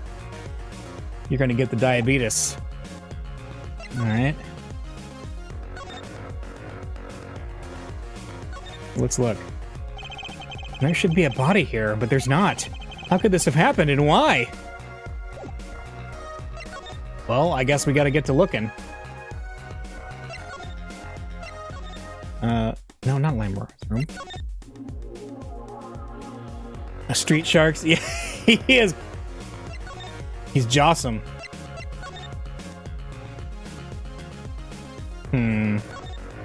No body in here.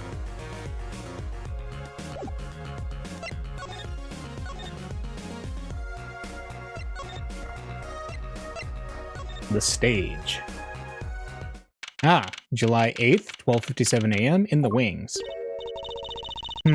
Does something seem different to you, Apollo? Something is definitely different here. Let's check it out. Oh, this is up? That stage there must have been lowered before. That's the tower that Lamoureux and Prosecutor Gavin was singing on. Someone must have raised it. I don't see a way to control it from here. Apollo, what about that ladder there against the wall? We could use that to take a look up top. Maybe we should get Emma. What are you talking about? We have to see this sort of thing for ourselves. I'm not so good with heights. Stop whining and start climbing. Ugh. It didn't look that high from below, really. But when we got to the top, I felt every one of those 15 feet down. Of course, I wasn't thinking about the height anymore. Not after what we found up there. Eek! We found two things we were looking for. And one thing we never expected to find.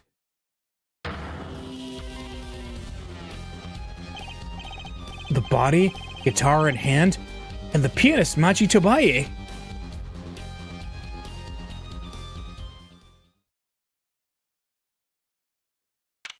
July 8th, 10:09 a.m. Write Anything Agency.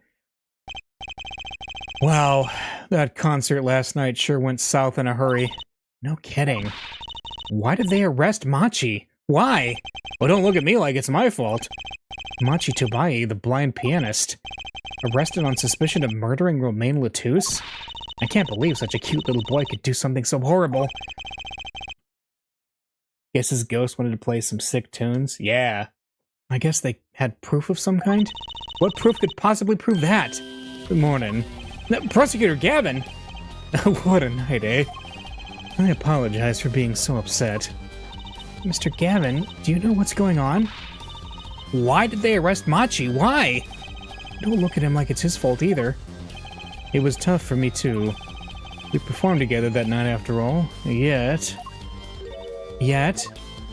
the powers that be say that given the circumstances, it could only have been him.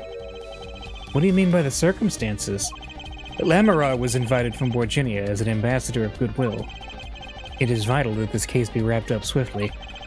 That's all the powers that be want, really. Well, those are circumstances, all right. But what makes Machi the only possible suspect? Here, forehead. You seem to have forgotten that you're talking to the prosecution, the enemy. Right.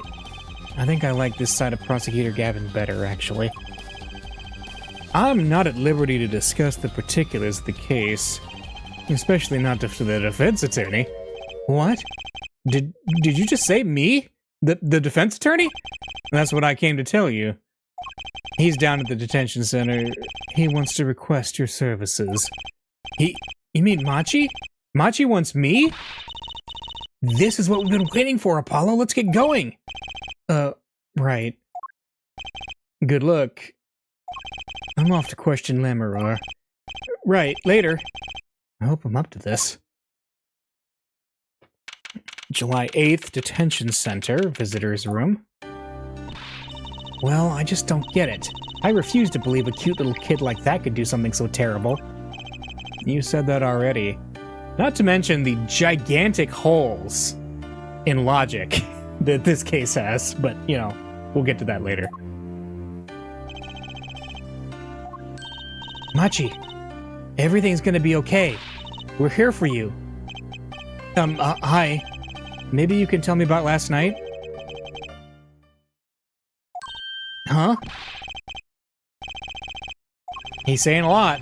Well, that's when I realized how tough it must be. A little kid like this, in a country so far from everything he's ever known. Maybe Lamorar can help? But didn't Prosecutor Gavin say she was with him? He literally just said that, yes. We don't need a flashback.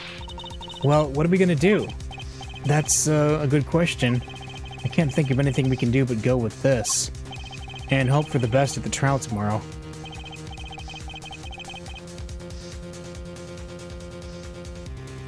Oh boy.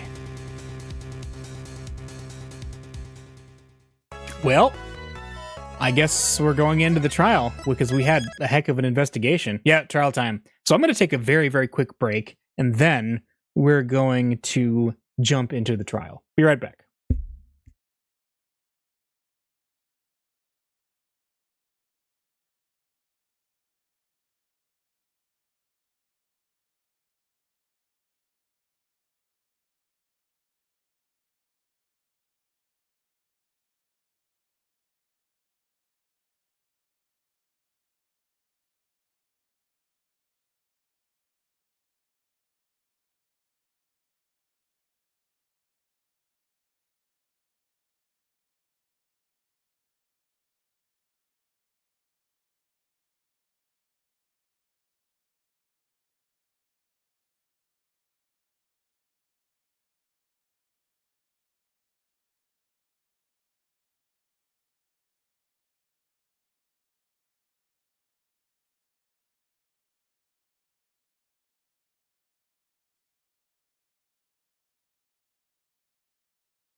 All right, and I have returned.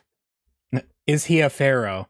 Well, he does speak in wingdings and hieroglyphics. Or he could be that guy from Undertale who talks in wingdings. July 9th, 10 a.m., District Court, courtroom number 3. Now we're going straight to the court. Wow. Court is now in session for... How do I say that? Machi Tobaye, Your Honor. The pixie of the arpeggio. Right, his trial. Court is in session. The defense is ready, Your Honor. The prosecution is A-OK, Herr Judge. Very well, Prosecutor Gavin. My opening statement, yeah? No, actually, there was something else I wanted to ask you about. Yes? Say you're going to visit someone in the hospital with an incurable disease. What do you say to them? Eh?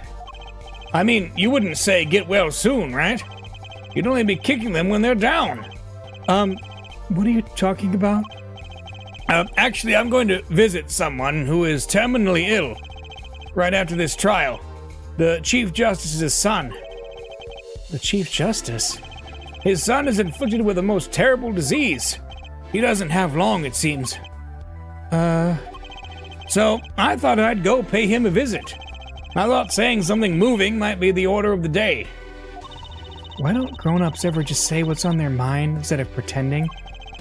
She's looking at me with something like disgust. Hey, what are you looking at me like that for? In any case, thank you for your life story, Judge. I'm a bit busy today, so let's wrap this up quickly. Prosecutor Gavin, your opening statement, briefly. You're in luck here, Judge. I believe you'll be going on your hospital visit sooner than you think. Huh? First, to review the victim in this case. Romain Latouche, age 35. The global manager for diva songster Slamirar. The cause of death, blood loss due to being shot by a large caliber revolver. This report has all the details. The court accepts this into evidence. Alright, death due to loss of blood from a gunshot wound. Estimated time of death, 9 to 9:30 p.m. 45 caliber? That's quite large, isn't it? A direct hit from that could knock a man off his feet. However, the bullet struck him in his shoulder. The damage to the body was slight.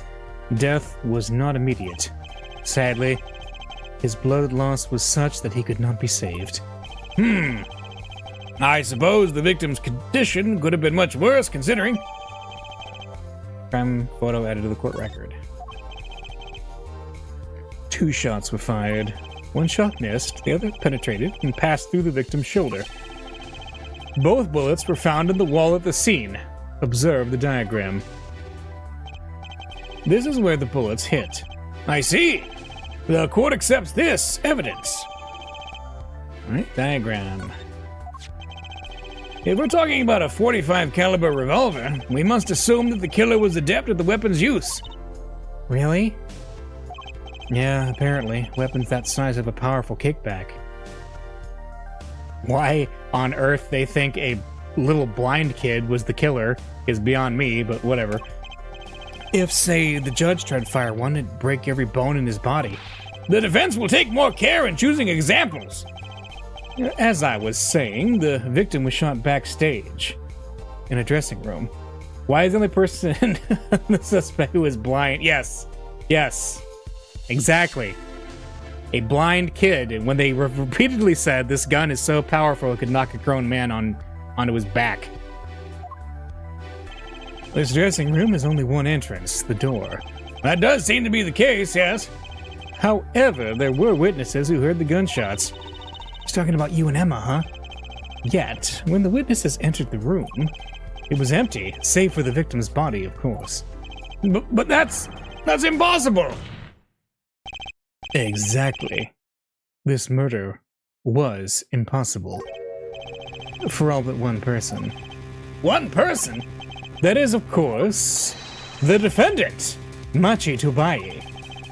Only this defendant could have committed the crime? But how? It's quite simple. The circumstances of the crime scene make it clear. Very well. I assume you have testimony to back up this claim? Please, show the witness to the stand. Now we got Emma first, huh?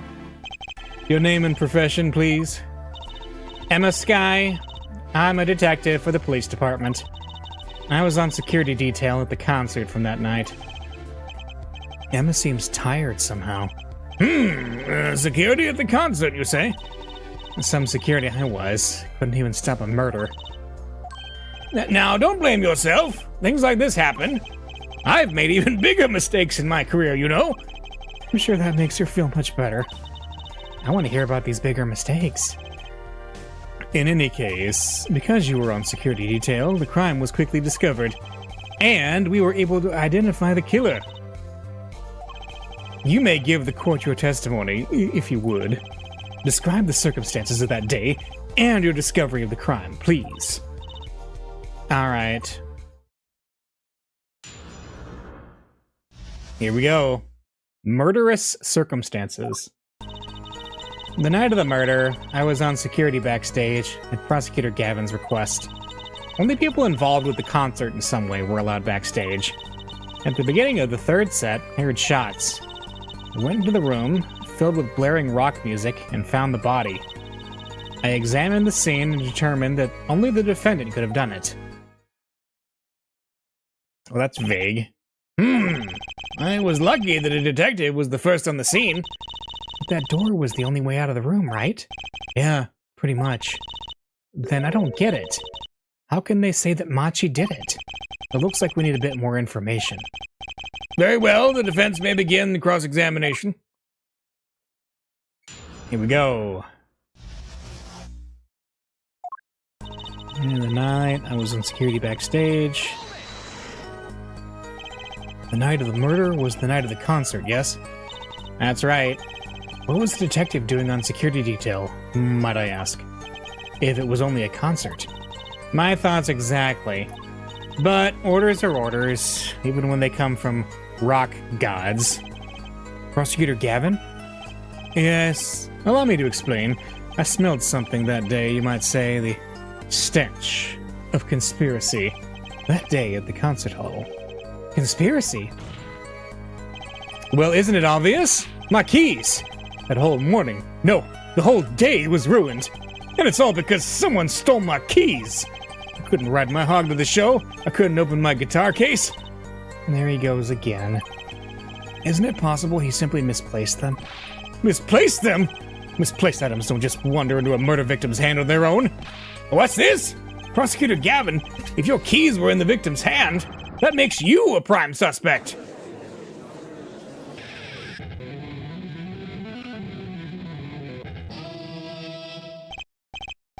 Love, slow acting and new. Atroquinine is waiting for you. He's thinking something. Does everything with this guy have to be so over the top? The killing happened in the middle of my concert. Gavin is so... yeah, he is so posh, yes. I was like a sailor, adrift on the sea of sound. Anyway, I didn't want anything else stolen, so I put the detective with the most time on their hands on the task. I see. I can accept that. Well, I can't. What do you mean, time on their hands? And please, the testimony. Only people involved with the concert in some way were allowed backstage. We were let in, though. I didn't know about that. I certainly didn't invite you. I gave the Fräulein special permission to be there. I wanted to see her again. Oh boy, did you hear that? We're officially involved now. Gee, great. You're 15, Trucy. Calm down. Some other hangers-on tried to get backstage, but I drove them off. So no other outsiders were there then? And then... at the beginning of the third set, I heard shots. I believe we were having a chat when we heard the shots. You were the one chatting. I was eating snackoos. Hey! Hey! No snacking in court! And you're sure the shots came from Lamorar's room?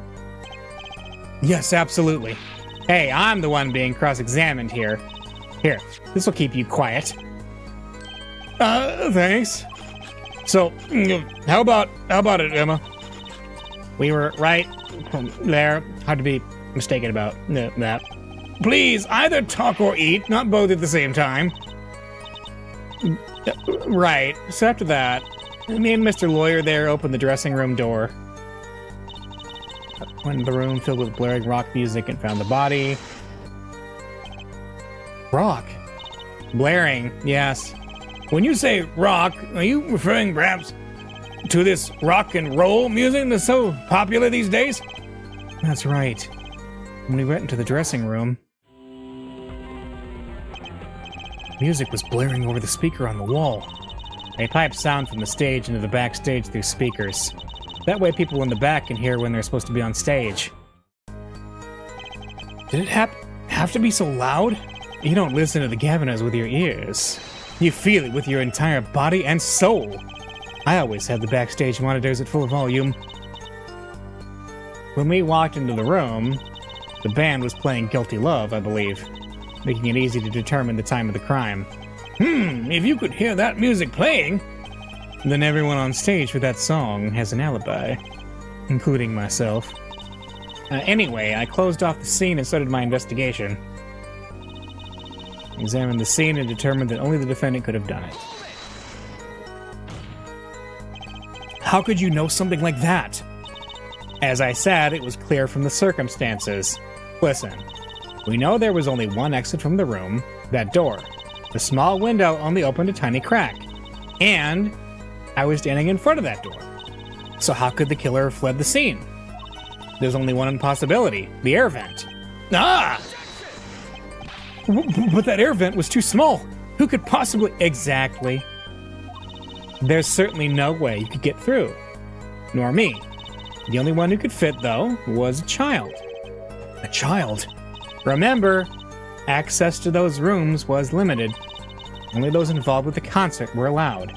And of all the people involved with the concert, only one is small enough to be considered a child. The defendant? The pixie of the arpeggio flitted up toward the sky and disappeared from the scene of the crime. But that's just conjecture. Oh? There was no other way out of the room. You were there. You should know, Herr Forehead. And there is another vital piece of evidence. Evidence? What? Marks were found on the air vent grill. Traces that had recently been opened. Wait, what?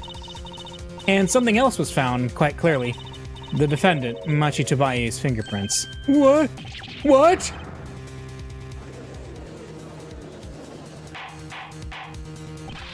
Order! Order! Order! That air vent was the only way out of the room. The defendant's fingerprints were found on the grill. Well, Herr Forehead, what fairy tale does this suggest to you? Only one could pass through that vent, that doorway to heaven. And that one is our pixie. Why are you looking at me, Apollo? Hey, I was out whooping it up with the audience. So this was his decisive evidence. Quite decisive indeed. I believe that's enough of that. The prosecution has a rather convincing case. The only way in and out of the crime scene was watched, making the defendant the only one who could possibly leave the scene. Simple and decisive. I believe we've heard enough to determine our verdict, even if I wasn't in a hurry to make a hospital visit. I'm sure the Chief Justice will appreciate the gesture. Unfortunately, we have no direct witnesses. Fortunately, the criminal left decisive evidence for us. That will have to be enough. Can't be over already. Very well. I believe this trial is finished. If the defense has no contradicting evidence, the prosecution has presented our proof clear and plain. If you have contradicting evidence, it better be clear and plain.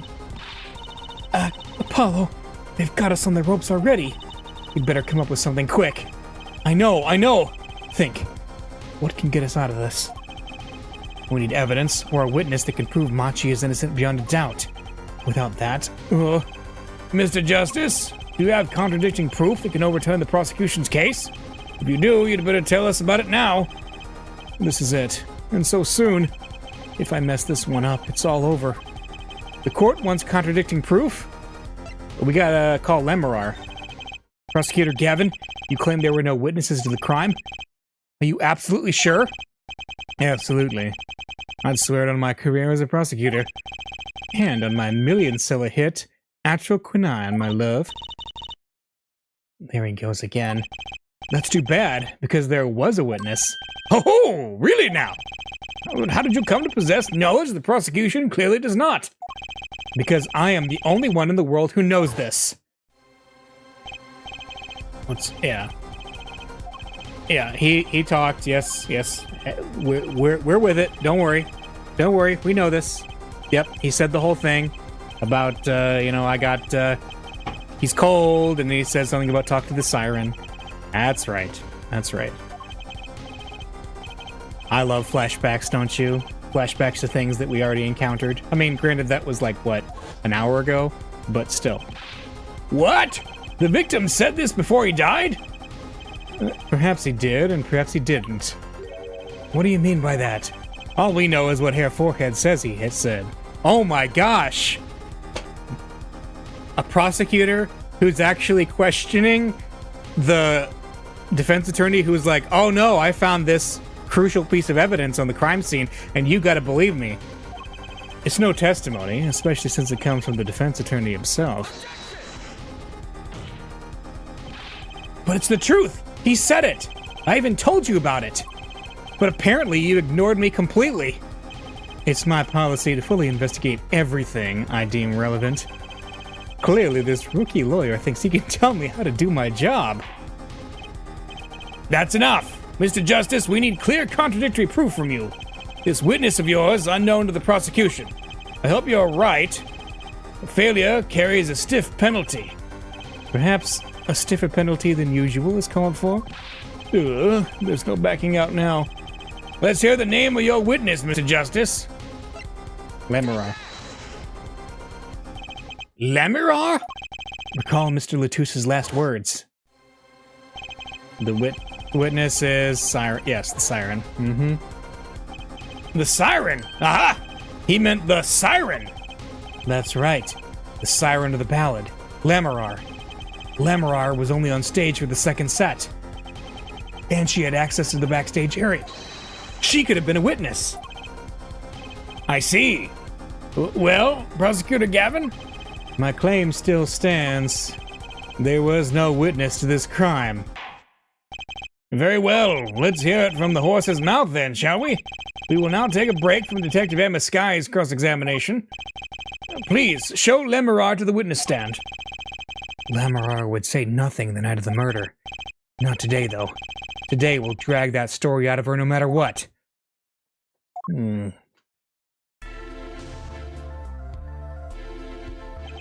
It is my distinct honor to welcome the Siren of the ballad to our courtroom. You are too kind. You can speak English? Yes, I can. Though, I am not very good. There is much I do not know. You speak so well! Have you spent time here before? Actually, I do not know how I came by my knowledge of your language, nor where I studied it. Huh? What does she mean she doesn't know? I too thought to call her as a witness, but I did not. I had a reason, of course. What's that? Lamirar suffers from amnesia. Amnesia? The Dark Descent? I've played that game. No. Lamirar is not my true name. Yet I remember nothing of the time before I was given it. Nothing of the time before I started singing on stage. Wow! She's even more mysterious than I thought. As lauded singer Lamirar, she lives a good life. There are little difficulties for her thanks to her success. Yet, I didn't wish to subject her to unnecessary stress. I see. I care surprisingly little about people's pasts. You have nothing to fear in this court, Lamirar. Thank you. Yet there is something I do not understand. I am being called as a witness? What might I say? No one will tell me anything of what happened. Lamirar, let me be frank. I did not want to ask you up here to testify, yet that young gentleman with the wide forehead over there was adamant that you stand. Oh my. Congratulations, Apollo. You're the bad guy. Oh. Well, now that you're here, please give us your testimony. If nothing else, the sound of your voice is welcome. Tell us what you saw the night of the crime. Witness testimony. What I saw. As for what I saw nothing. That night, I was invited to sing on stage, and this I did. I did not return backstage after the second set. Then I was led by the police to Mr. Gavin's dressing room, and told to wait there. That was where I learned that something had happened, but I wasn't told the details. I must say, you sound wonderful just testifying. I hope he was too distracted to hear what she was actually saying. There you have it. She saw nothing that night. Now, he can only pray that the defense has the sense to admit it. And refrain from detaining her here longer than need be. Wow, you just got badder, Apollo. Way to go. Ugh. Very well, Mr. Justice. Keep it short and sweet. Lamar wouldn't talk to me the night of the crime. She must know something, and I've got to find out what. Okay, cross-examination time. What I saw. As for what I saw nothing. But you must have seen something. Mr. Latouche named you. Mr. Latouche? How can I tell you what I don't know? Lemurar, he said you were a witness with his dying words. I did not know what he meant to say, but that night I was invited to sing on stage, and this I did. Okay? It was a great concert. You heard me sing? Thank you. I was hoping to get an autograph later, actually. Of course. Mr. Justice, this is a cross-examination. You're out of line. If anyone deserves an autograph here, it's me. One on my gavel would be nice. Herr Judge? What's this? It's my autograph. Now keep this trial moving. What? Oh, my grandchild would be so happy. Apparently his grandson is a big fan. Let's continue, shall we? If you would, Lemurar. Tell us what you did after your stellar performance. I didn't return backstage after the second set. Okay? You didn't return backstage once? Where were you then? What were you doing? I was cleaning up on stage. There are many things I must do for a performance, other than simply sing. And was Machi with you at the time? Unfortunately, I do not know where he was. Well, so much for an alibi for Machi. Then I was led by the police to Mr. Gavin's dressing room. Okay. With Machi, correct? How was he then? He seemed as he always does, though I believe he was shocked by the news of Mr. Latouche's death. Yet, he is not the type to show much emotion. Yes, he's given the police no end of headaches. He answers most questions with silence, and those glinting frames speak nothing. The questioning hasn't gotten very far. We sat there, waiting. That was where I learned that something had happened, but I wasn't told the details, okay? How was the incident explained to you? I was told nothing in detail. Only that Mr. Latouche died. Of course, investigations require some security. But Mr. Latouche was my manager. I wanted to know more. I should have been told. Both Machi and I were beside ourselves with concern. Allow me to apologize, but please understand. Keeping you in the dark was as painful for me as it was for you. Yes, I understand. Think. What doesn't ring true about her testimony? It's hard to imagine Lemurar lying. She might not be lying, but she's hiding something. What wouldn't she tell me the night of the murder? As for what I saw, she saw nothing. And this I did. I didn't return backstage after the second set. Led. Okay. Well, let's look at our court record, shall we?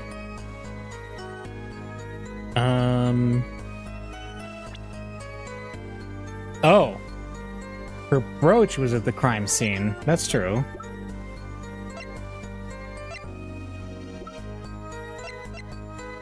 That might be worth. So that night I was invited to. Would this be it? Presenting found at the crime scene. Turns out it belongs to Lemur.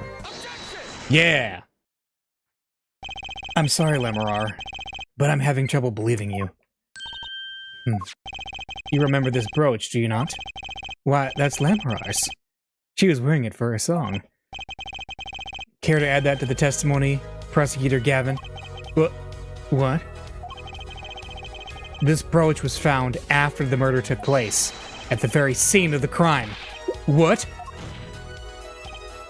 Lemurar, how did your brooch get backstage if you didn't go there yourself? And as Prosecutor Gavin has just told us, you had been wearing it during your performance that night. It's a great reaction.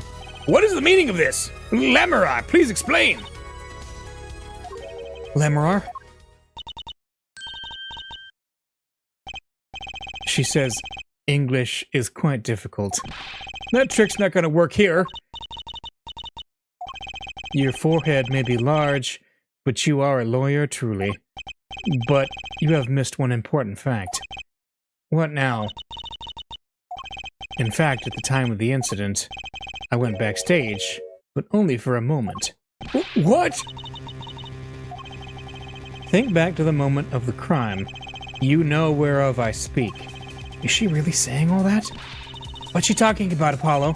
But right when the incident occurred. Oh! Is she talking about that? Watch this room for me. I have to go call for backup.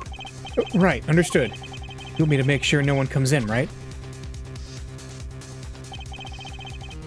Mr. Latouche, yeah. Okay. Yeah. So... Okay, siren, right. Oh, was that her? Who's there? What's wrong? Emma, did you see anyone just now? Huh? No. I could have sworn I heard a door close. Oh, is that supposed to be her then? I looked into the room. Just a glance, mind you. So this was when your brooch dropped? That explains that. It does. There was no other time I could have dropped it. But that's ridiculous! You only looked in for an instant, but you dropped your brooch? Yeah, forehead. She has raised a possibility. The only thing that can counter that is evidence. So she looked in at the crime scene? Actually, I intended to go into the dressing room. I knew nothing of what had happened, of course. But the moment I opened the door, I heard a horrible voice. Your forehead shouting who's there, no doubt. A horrible voice indeed. Oh! I closed the door immediately. Well, that explains the brooch. Let's return to your testimony. That's too convenient. She's hiding something. Lemurar, you did look into that room though, right? Yes. Testify as to what you saw. Very well. Though it was only the briefest of glimpses. When my performance was finished, I went backstage for just a moment. I saw nothing. The late Mr. Latouche's body was behind a wall. Wait a minute.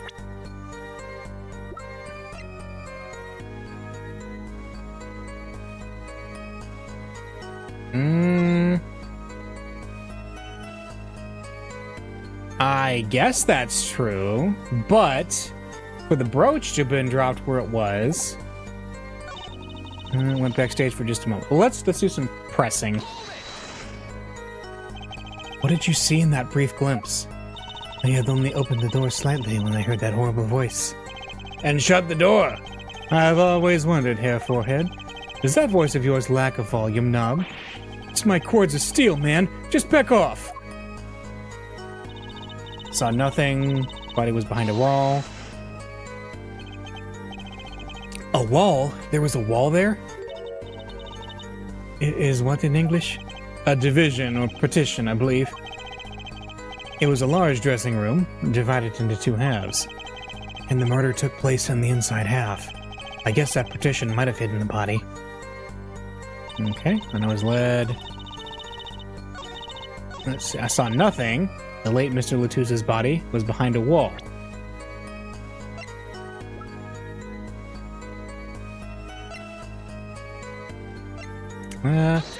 No? That's not a problem. I was This evidence? No, it doesn't. Right, we're gonna lose a point.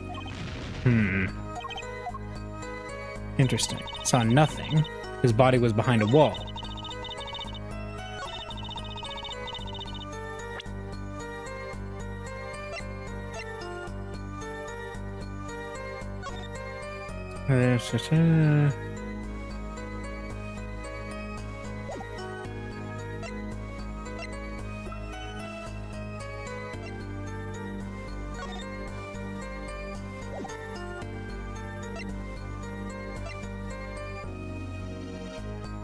The victim was shot.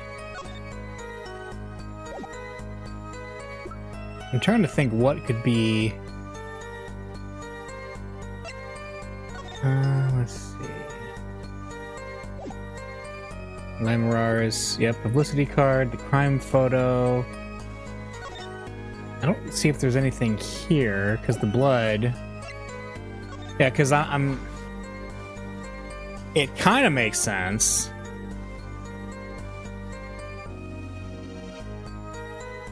But when I finished, I went back. Wait. Hang on, I just noticed his bracelet's up.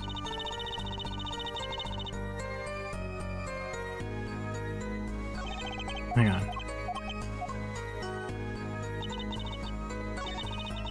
Hang on. Moments. Let's see, can we use the bracelet here? I saw nothing.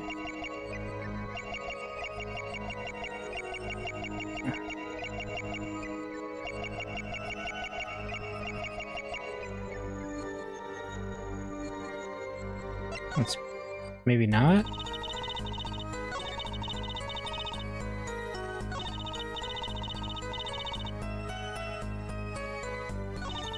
I was led. No.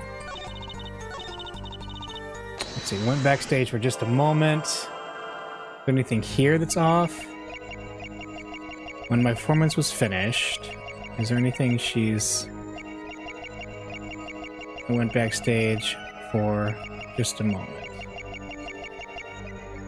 That seems okay.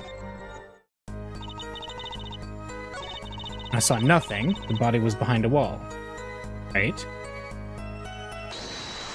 Let's see. Something here seems suspicious, for sure. Oh. Oh, she's swallowing. Let's do this again.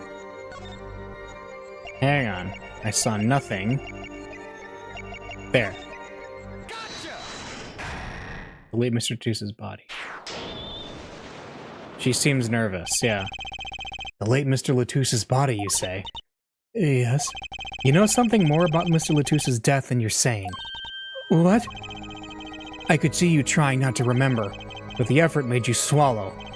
You can't fool my eyes. It is true. It was so terrible after all. Why did Mr. Latouche have to be shot? One moment, Lemarar. Yes?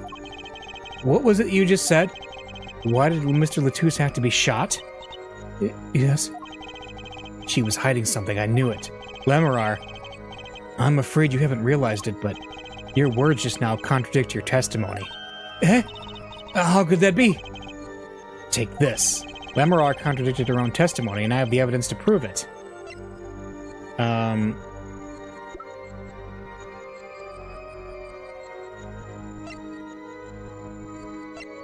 Is it the crime scene? If I didn't misunderstand the meaning of contradiction, it is you who contradict, Mr. Justice. Huh? Your evidence is meaningless. Ah! It's not it? Gotta think this over. What did she say again? Why did Mr. Latouche have to be shot? That's right. That totally contradicts your testimony. Okay. Is it the investigation request? Tell me, Lamarar, how did you know he had been shot? Eh? Well, Immediately following the incident, a gag order was placed on the scene. This is the document proving that. In your testimony, you told the court, no one told me anything about the incident. Ah, Furthermore, you testified that you'd seen nothing. Yet you knew that Mr. Latouche had been shot. How could you have known?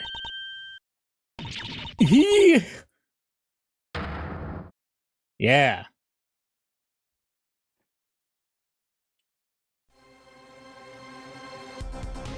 Lemurah, you aren't hiding something from this court, I hope. That sweet song of hers was sounding a little too sweet. Now I remember. Please, allow me to add to my testimony. Of course. All we want to know is the truth. She looks kind of pale, huh?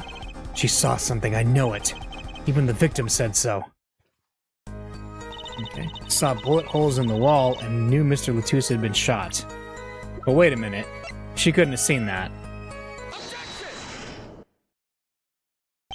Lemurah, they call you the siren of the ballad. But lies are hardly becoming of such a creature. Put down worthy of our prosecutor, Mr. Justice. Such put-downs are hardly becoming of you, Apollo. Stop polishing your forehead and start polishing your character, yeah? Come on, can I be cool for once? Observe the diagram. Lemurah, you looked in from the door for just a moment, correct? Yes, that is so. There were bullet holes in the room, yes? But they were in the wall, the door is on. You see, assuming you merely glanced into the room, you couldn't have seen those bullet holes.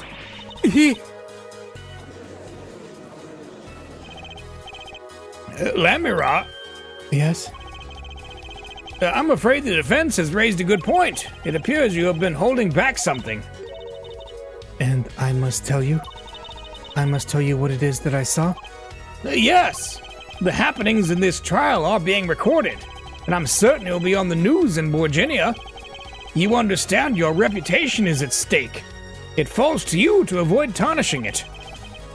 Personally speaking, I still believe that cross-examining her will yield absolutely nothing. But she knew how Mr. Latouche died, and he named her as a witness. You must have seen something, Lemurah. Very well. Lemurah, please continue your testimony. Very well. I shall.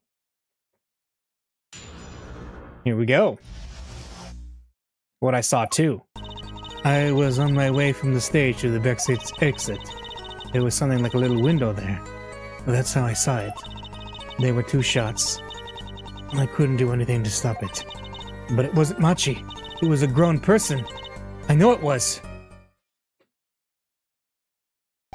So you did witness the crime? And the killer was a grown person, you say? This is my first time hearing this, I assure you. Nice play, Herr Forehead. Very well, Mr. Justice. You may begin your cross-examination. Great going, Apollo. You were right about Lemurah. What's wrong? You don't look too happy. This whole thing smells fishy. That's what's wrong. That's right, it does. Fishy as can be. Alright. Stage to the backstage exit. So you were heading toward the dressing room? Yes. So this is a little before she opened the dressing room door and dropped her brooch. About the same time Emma and I heard those shots. I was on my way back. There was something like a little window there. Okay, I know the one. What exactly is something like a little window? Yes, well, window is the best word I know in English. I think this is how it is said, yes? You need not worry, Lemurah. Your choice of words is impeccable. There is a small window in the dressing room in question. Perhaps the defense remembers this detail. That little window on the wall. I, saw the crime from there. There were two shots, and I couldn't do anything to stop it. Okay? You are certain you heard two shots fired? Yes, quite certain. I was on my way to the backstage exit. This is when I heard a faint sound, like a gunshot. Wondering what it had been, I peered through the window. That is when I heard the second gunshot, much closer. And there were two bullet holes at the scene. No contradictions so far. It all happened on the other side of that window. There was nothing I could do. But it wasn't Machi, okay? it wasn't Machi who shot? Are you sure? Yes, quite certain. It amuses me that you would question her testimony. It is testimony in your favor. Isn't it my job to object? Yeah, Apollo, what were you thinking? Trucy, let's just listen to what Ramler has to say. Can you tell me how you were so sure? Yes, of course, you see. It was a grown person, and I know it was, okay? A grown person? That's a little vague. I am sorry. My skill with your language is lacking, I know. Now, certainly you could at least see whether the shooter was male or female. It was a man. A young man. And you're sure of that? Yes. His voice was quite clear. Voice? Looking at this diagram, it seems the dressing room was quite cluttered. It does seem likely that you wouldn't have had a clear view of the shooter. As a singer, I rely more on my ears than my eyes. When I hear a voice, I do not forget it. That voice was the voice of a man. So you heard a voice, but wait. Couldn't that have been the victim, Mr. Latouche? Absolutely not. Did I not just say that I do not forget the voice? If it was Mr. Latouche who spoke, I would have known. Indeed. So, you were at the window and you heard the shooter's voice, the voice of a young man. Apollo, this is a good testimony. That proves it wasn't Machi. Indeed. If this turns out to be true, it would cast this case in a considerably different light. What is the defense's opinion of this testimony? Well,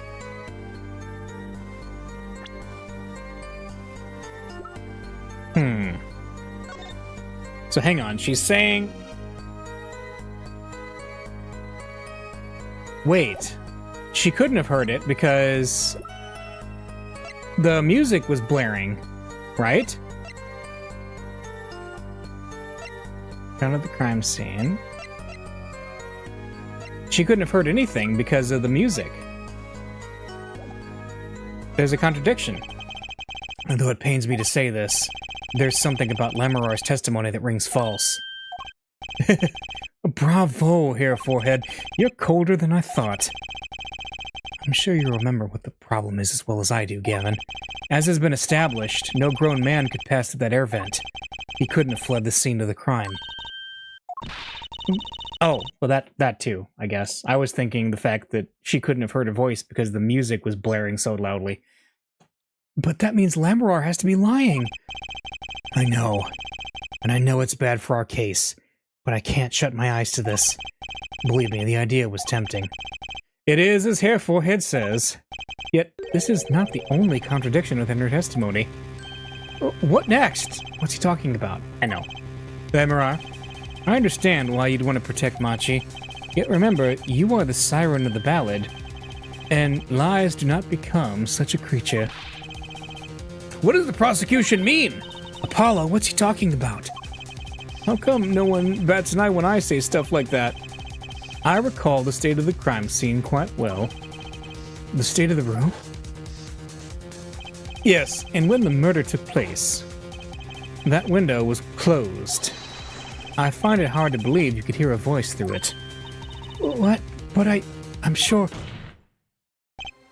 Lammerar, I have nothing but the highest regard for your musical sense. But my opinion of you as a witness is somewhat lesser. But she's the only eyewitness we have! So you say, and the victim named her, the siren, as the witness? That's right. That's what Mr. Latouche... We heard your claim. We even entertained the possibility. And it brought us to this. Herr Judge? Yes? The prosecution requests the witness be excused. Please. I'm afraid I must honor the prosecution's request. There is indeed a question of the witness's credibility. But if Lammerar can't testify, then we don't have a chance of proving Machi's innocence. This cross-examination is over. Prosecutor Gavin, you may continue making your case. Donkey. Now where were we? Oh, yes. I would like to hear from Fräulein Detective again. Wait! Let me hear Lammerar's testimony one last time. But the cross-examination's already over. Until such a time as a need arises, this witness may leave the stand. I'm sorry I could not be of more assistance. Uh-oh. At last, back to the real trial. Ready, Hair Forehead? Oh, I hope I didn't just miss my only chance. Fräulein Detective, how far had we gotten until we were so rudely interrupted?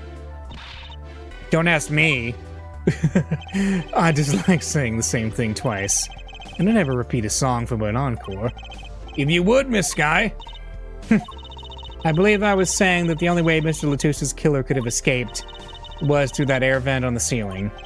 Yes, there was only one door in the room. And a witness, you, was standing in front of it. That air vent isn't very big, see? Kind of limits the people who could possibly get through. I certainly would have a difficult time. You sure would. Not that you would have been in there in the first place, though. Remember, the whole backstage area was off limits to people not involved with the concert. The only one who meets the conditions for our killer is the defendant. A virtuoso performance. I couldn't have put it better myself. She does state a clear case. Though, reading the report, something caught my eye. Oh, what's that? The circumstances of the defendant's arrest. The circumstances? Again? Hey, that's right, Apollo.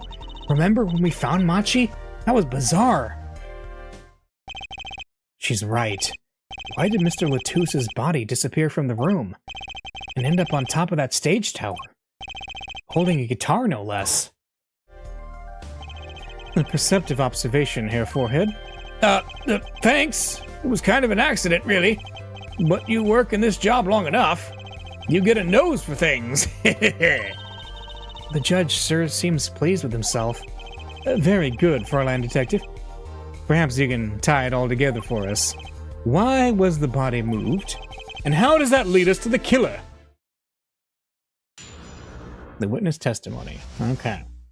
The missing body. I believe Machi stole the body because of some lyrics. He moved the body to match Lemurar's song. No one in this country had a motive to kill the victim, and Machi practically left his signature at the scene. All of this evidence clearly points to the defendant. His signature. Lemurar's song? Yes, the guitar serenade. You noticed its code too, didn't you? Its code? All the events that day followed the lyrics to our song. Yep. First, the keys my heart held onto so tightly was stolen. Then Prosecutor Gavin's guitar burst into flames on stage. Mr. Latusse's life was taken by a bullet. The rest hardly needs explanation. Guitar, guitar, up together to the sky.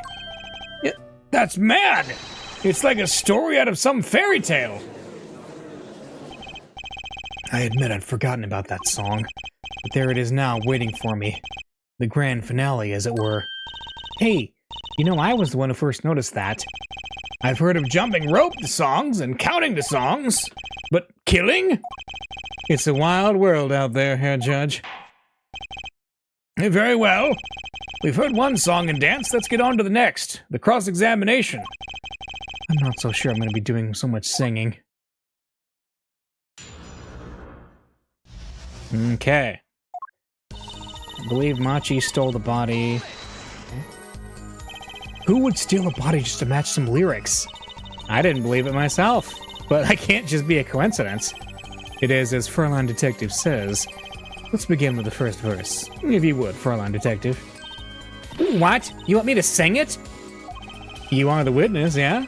Or did you want me to sing? I warn you, my fee as vocalist is not trivial.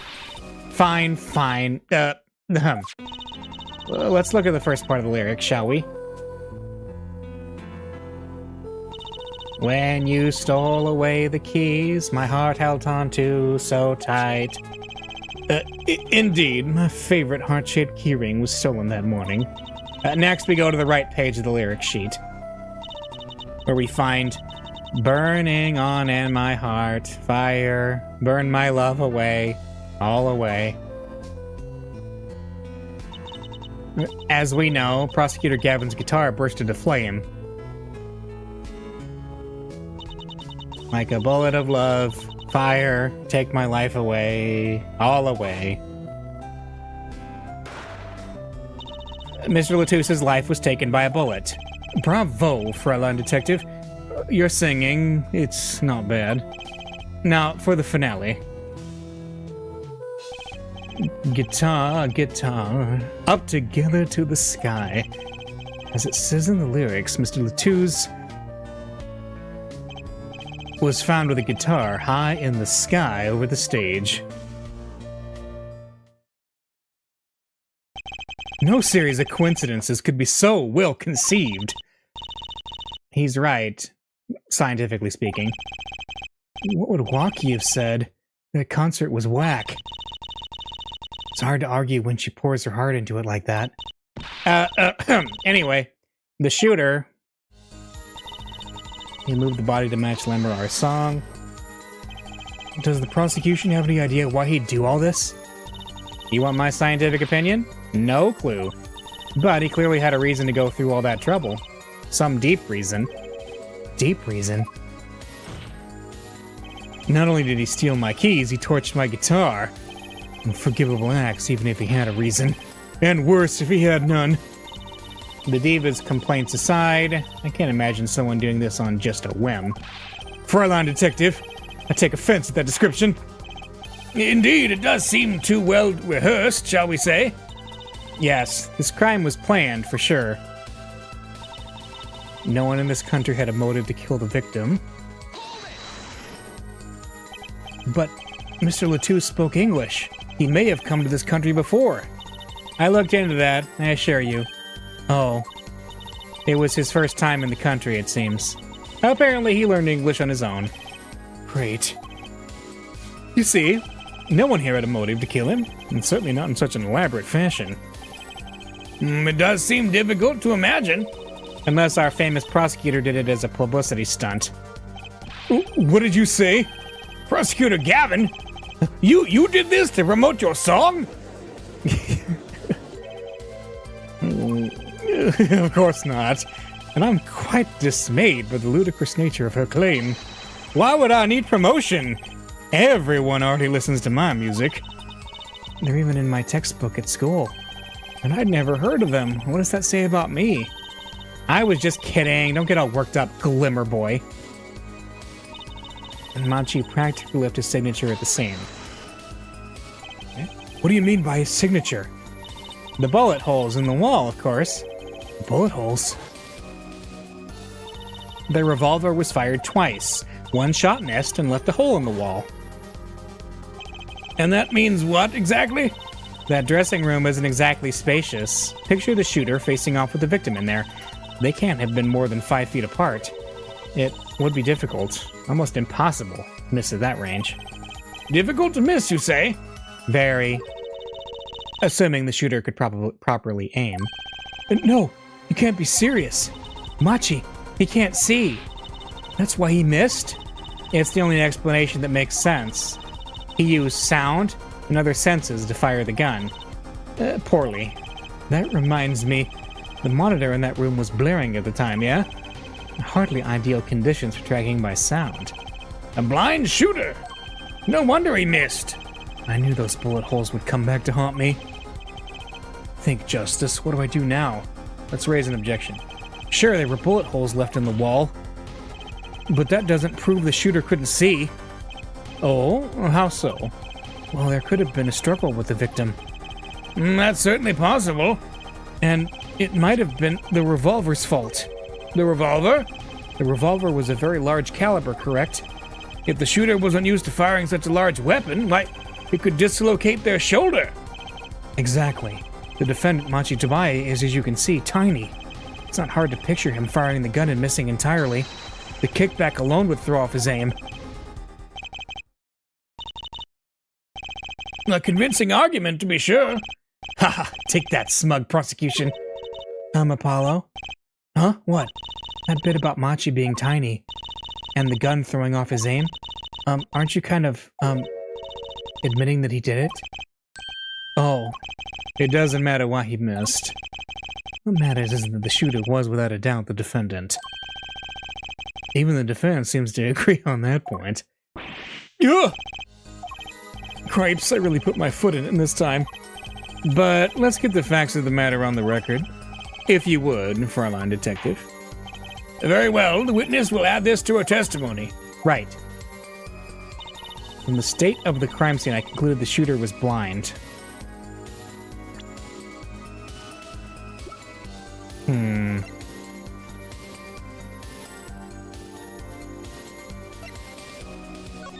So here's another thing. It looks like he attempted to write the killer's name and it was erased. I'm wondering if this is... Yeah. The prosecution holds that the shooter couldn't see. A scientific conclusion based on a thorough examination of the crime scene, yes? Apparently not thorough enough. I have a certain piece of evidence that completely overturns your claim. What?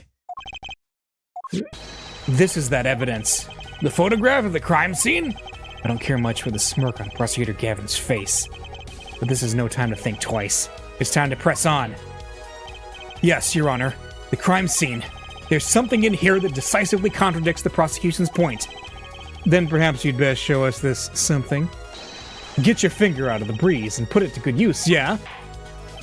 Very well, show us what you're talking about, Mr. Justice. The contradiction at the scene of the crime is... this.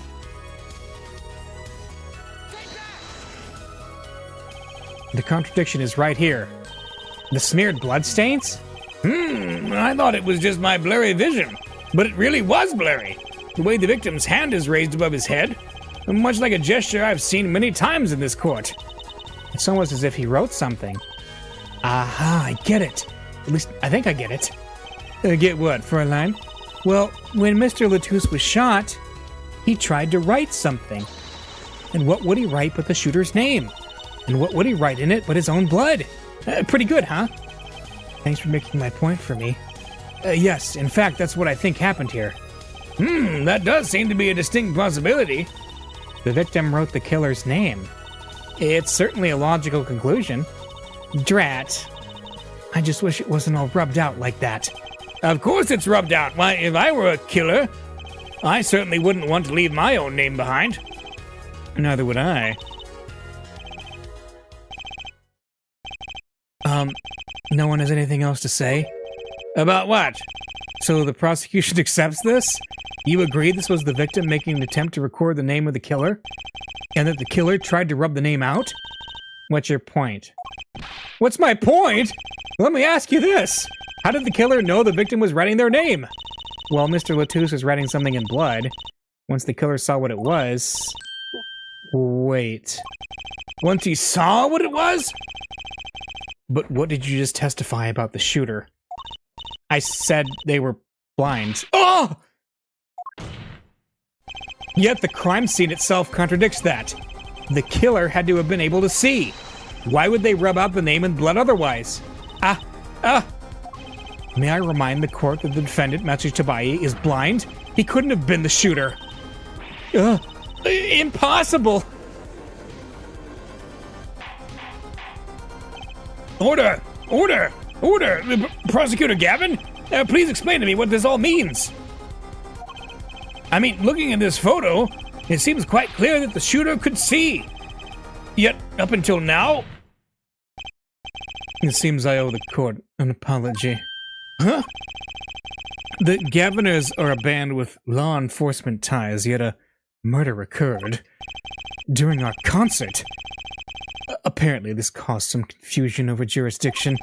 As a result, some reports were not filed in an entirely timely manner. I'm not sure I like the vibe I'm getting here. Hey, Apollo, look at him. Why is Prosecutor Gavin all relaxed and smiling like that? Like he knows something we don't, and he's about to tell us. I've got an idea. Let's rock with these documents. Updated autopsy report incoming, yep. But before that, I have a question for the Fräulein Detective, if I may. What? Tell me, why do you think that Machi Tobae is blind? Huh? What did he say? What are you saying? Yeah. Of course he's blind. Of course? He's the blind pianist, right? So he's... Doesn't Lemuror lead him around by the hand all the time? No way. I have a report here on the defendant, Machi Tabai. According to this, Machi Tabai can see perfectly well. What? His blindness was merely a publicity ploy by those clever Borginians. He can see quite well. But you said... What did I say exactly? Herr Forehead, not once in the course of this trial have I claimed the defendant was blind. The only one who did was Fräulein Detective. But that's a significant fact, yes. Consider, Machi Tabai sees. And he was the only one who could have fled through the air vent. I see no problems with this. But what about the bullet holes in the wall? Yes, the bullet holes. I believe Herr Forehead neatly explained those for us. He didn't miss because he couldn't see. It was the kickback from the .45 caliber revolver. A simple accident, in other words. Oh, how's that? I'm afraid your objection has just flown off from brighter skies. Ugh. This is where the real fun begins, Herr Forehead. Ugh.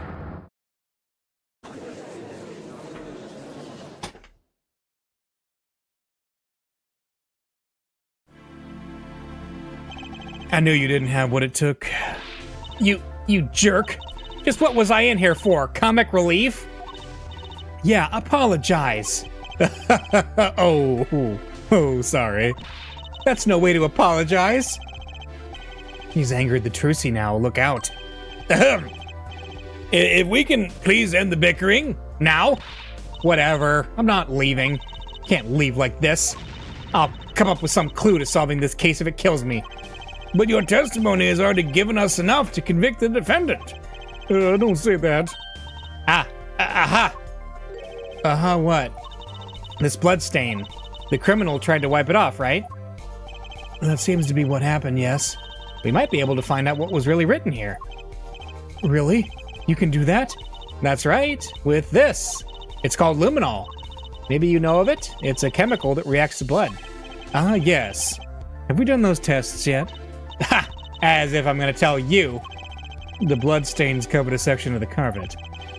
In order to perform blood tests, that section was removed and submitted. And perhaps we should request it here in court now. Right, go for it, Apollo. Huh? I have to do the test? You just have to spray the luminol on it. Simple. A chemical that reacts to blood. I've heard of this somewhere. Yes, I believe an analysis is called for. Have at it! Okay. Alright, ready? It's easy as pie. Just press space to spray an area. Here, give it a try. The eyes of the entire court are focused on me. Apollo, your hands are shaking. Oh, God, let's do this.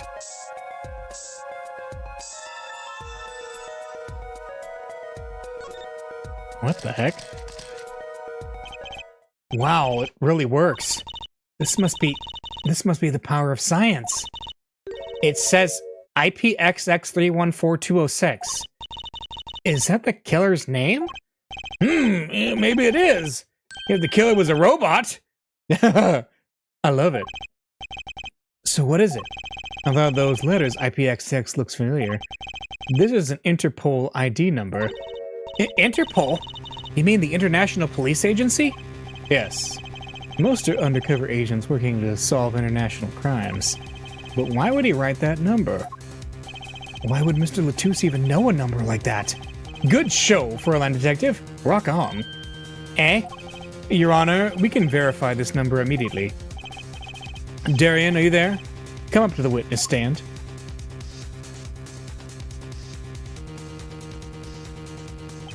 Darian, you heard what we need. Go check into this Interpol ID number. Sure thing. Give me 30 minutes. No. Give me 27. I'm not sure what to think of all this. The prosecution's case is airtight, well, so it seems. Yet this number is really that of an Interpol agent. Oh, wait, I know. What if Machi Tabai's... Really an undercover Interpol agent. That would be a possibility. A possibility, yes, and one that would mark him as the killer for certain. Why did Miss Latouche know an Interpol ID number? That's what I want to know. Well, we have some time while we wait Darian's report. Let's work on unraveling another mystery, shall we? A curious mystery concerning Machi Tabaye. What are you talking about? Fräulein Detective, please accept my apologies. I received word that the defendant could in fact see just before the trial began. It seemed too much of a bother to tell you. You had me until that last bit. Does this not raise a rather straightforward question? Well, sure. Why did Machi pretend he couldn't see? Exactly. It makes little sense. What do you think, Hair Forehead? Huh? Me? Machi Tabaye pretended he was blind. Do you know why? How could he know? Wait, Prosecutor Gavin knows why, doesn't he? He's known from the start of the trial. He's been leading us on the whole time. Something wrong? Do you think perhaps this is all some kind of game? No, that the moment I heard that report, I knew why. I suppose people who have sold over 1 million records really are something else. What does that have to do with anything? There was a reason why Machi Tabaye pretended to be blind, but it wasn't for his own sake. Getting the picture now? It wasn't for himself? Well, Mr. Justice, can you present evidence that shows us why the defendant had to feign blindness? Huh?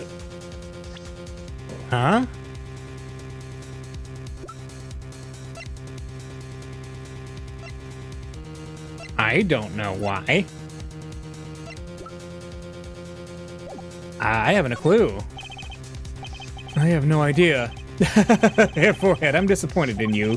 Unless you're merely feigning stupidity, yeah? Keep it up, wise guy. Recall the relationship of Lemurar and Machi Tabaye. In particular, their arrangement over the years before visiting our country. Lemurar and her pianist. They would always walk together. She leading him by the hand. Even when they got on stage, she would lead him to the piano. She would walk all the way over there with him. That's right, because he was blind. Or so we thought. She led him at all times. All times. All times? Yet now we know that Machi could see perfectly well. Why keep up the charade? Well, wasn't it part of their performance? There's a simpler explanation here, Judge. Machi didn't need to be led by the hand at all. Which means... Ah! You don't mean... I do. It was the other way around. The one who needed to be led by the hand was Lemurar. What's this? So you mean to say that Lemurar is... she's... blind as a bat. Here, Judge. What?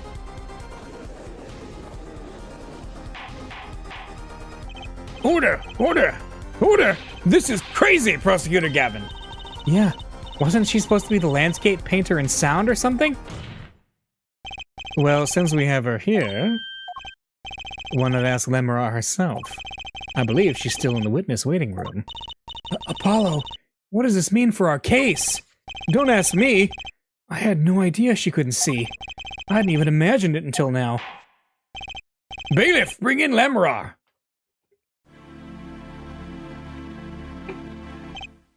Lemurar, it pains me deeply to call you before us again in this way, and yet I must. Please, do not be concerned on my behalf. Those eyes, she really can't see? Really? It is true. How funny it is that a tiny lie, born in the Borginian countryside, would one day grow to entangle the entire world. So you're... Yes. As I mentioned before, I have no memory of the time before I became Lemurar. Know too that my memories begin in darkness. The word light has no meaning for Lemurar. I see! You may recall me saying something toward the beginning of this trial, Hair Forehead. Huh? What's that? I believe I said it was unfortunate this crime had no direct witnesses. Ah! Now, Lemurar, I must ask you to stand once more. Will you testify to the court about your eyes? Of course. It was never my intent to deceive any of you. May I begin, Your Honor? Yes, of course. Though I admit I'm a little lost here. I think we're all a bit lost here, Your Honor. All right, witness testimony. I have no memory of the light. I debuted in a world of darkness and sound. My producer came up with my PR line before he knew this. So, silly as it may sound, I had to pretend I could see.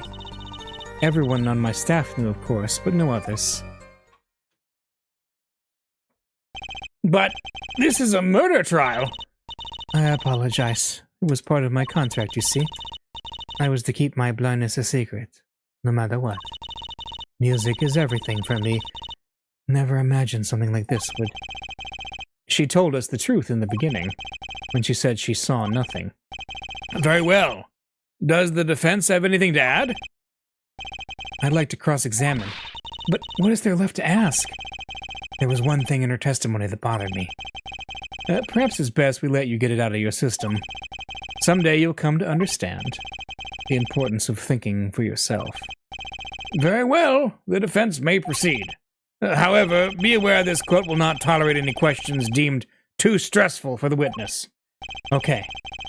There was only one part that bothered me. Just let me ask about that and I'll be happy. Okay, what part? Memorize eyes. We're gonna do a quick save, because I don't remember if this is pulling a,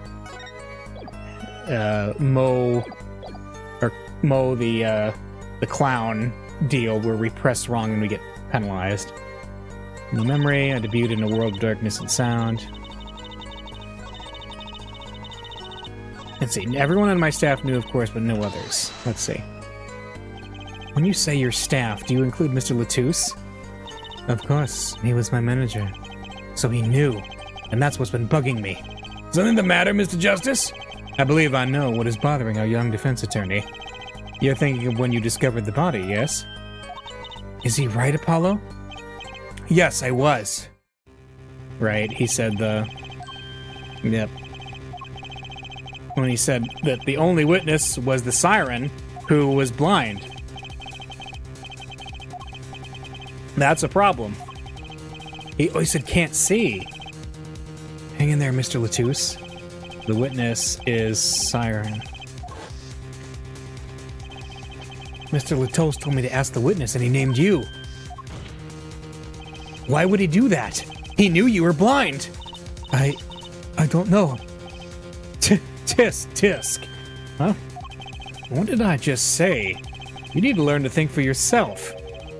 Meaning what? There's no mystery here if you recall everything he said. Think of his last words once more. The witness, siren? We've heard them many times, along with a little play acting by our defense. I remember them well myself, but that statement is not to what I refer. I mean what he said before that. Before?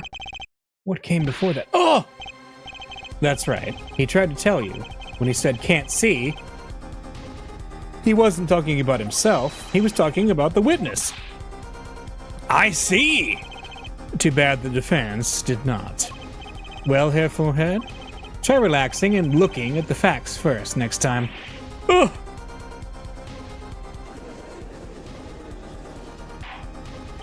Order! Recall Lamoureux's earlier testimony. I was on my way from the stage to the backstage exit. 2 shots. Couldn't do anything to stop it. Yeah. But she couldn't have heard those gunshots. I thought we proved that. That is not the most important point here. The moment he was shot, Mr. Latouche witnessed her through that window. Why else would he have named her as the witness? Ah! But I really did hear them. 2 gunshots. And the man's voice. Unfortunately, such a thing was impossible. The window was closed. We've already run a simulation, of course. But it was so clear. If I heard that voice again, I would know it in an instant. Your Honor. What is it, bailiff? Can't you see we're in session here? We have the results back from the investigation. The investigation? The Interpol number that Mr. Latouche left us. Well, let's hear it. We will continue this cross-examination afterward. Detective Crescent, your report, please. Ask Interpol about that number. I'm sure you'll find their answer intriguing. Quick work as always, Darian. Well, tell us about the number. Is the defendant a secret agent? IPXX314206. The agent registered under that number was Romain Letouce. What? Our undercover Interpol agent was Mr. Letouce himself. He was apparently in the middle of an operation.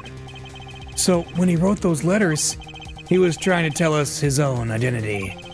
And a cautious killer trying to wipe them away. Mr. Letouce was an undercover Interpol agent? So him being Lamorar's manager was just a cover, most likely. There is one other important detail I found. Well, out with it. It concerns that .45 caliber revolver, the murder weapon. Apparently it belonged to Romain Letouce. He had an Interpol permit to carry firearms, and the registration number on the revolver matched. So the victim was killed with his own weapon, which makes sense. It's hard to imagine someone who wasn't an Interpol agent with such a large revolver. So the victim was an Interpol agent and an undercover op. I wonder how that ties into everything. It's gotta tie in somehow, you'd think. Yeah, somehow. Thanks for looking into that for us, Detective Crescent. It's a great help. Oh, no problem at all, Your Honor. I'll be heading out.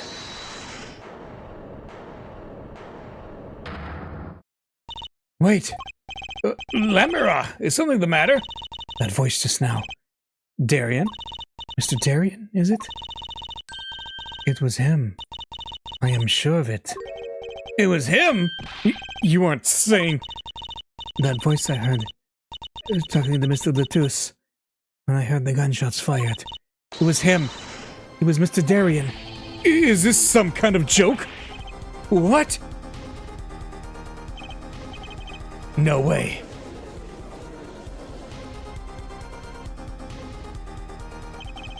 The courtroom fell into such a chaotic state. The trial had to be suspended temporarily. I'd never seen that happen before. Of course, it's not every day that you get an accusation like that one. Lamorar fingering Darian Crescent.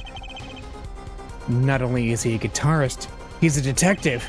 Could it really have been his voice Lamorar heard? Things were changing fast, and frankly, I wasn't sure I could keep up with it. Hey, no wimping out now, Apollo. To be continued. There we go. That's probably a good ending point. So, we will continue next time. Day 2, investigation. All right, we'll see you next week for more Apollo Justice, Ace Attorney.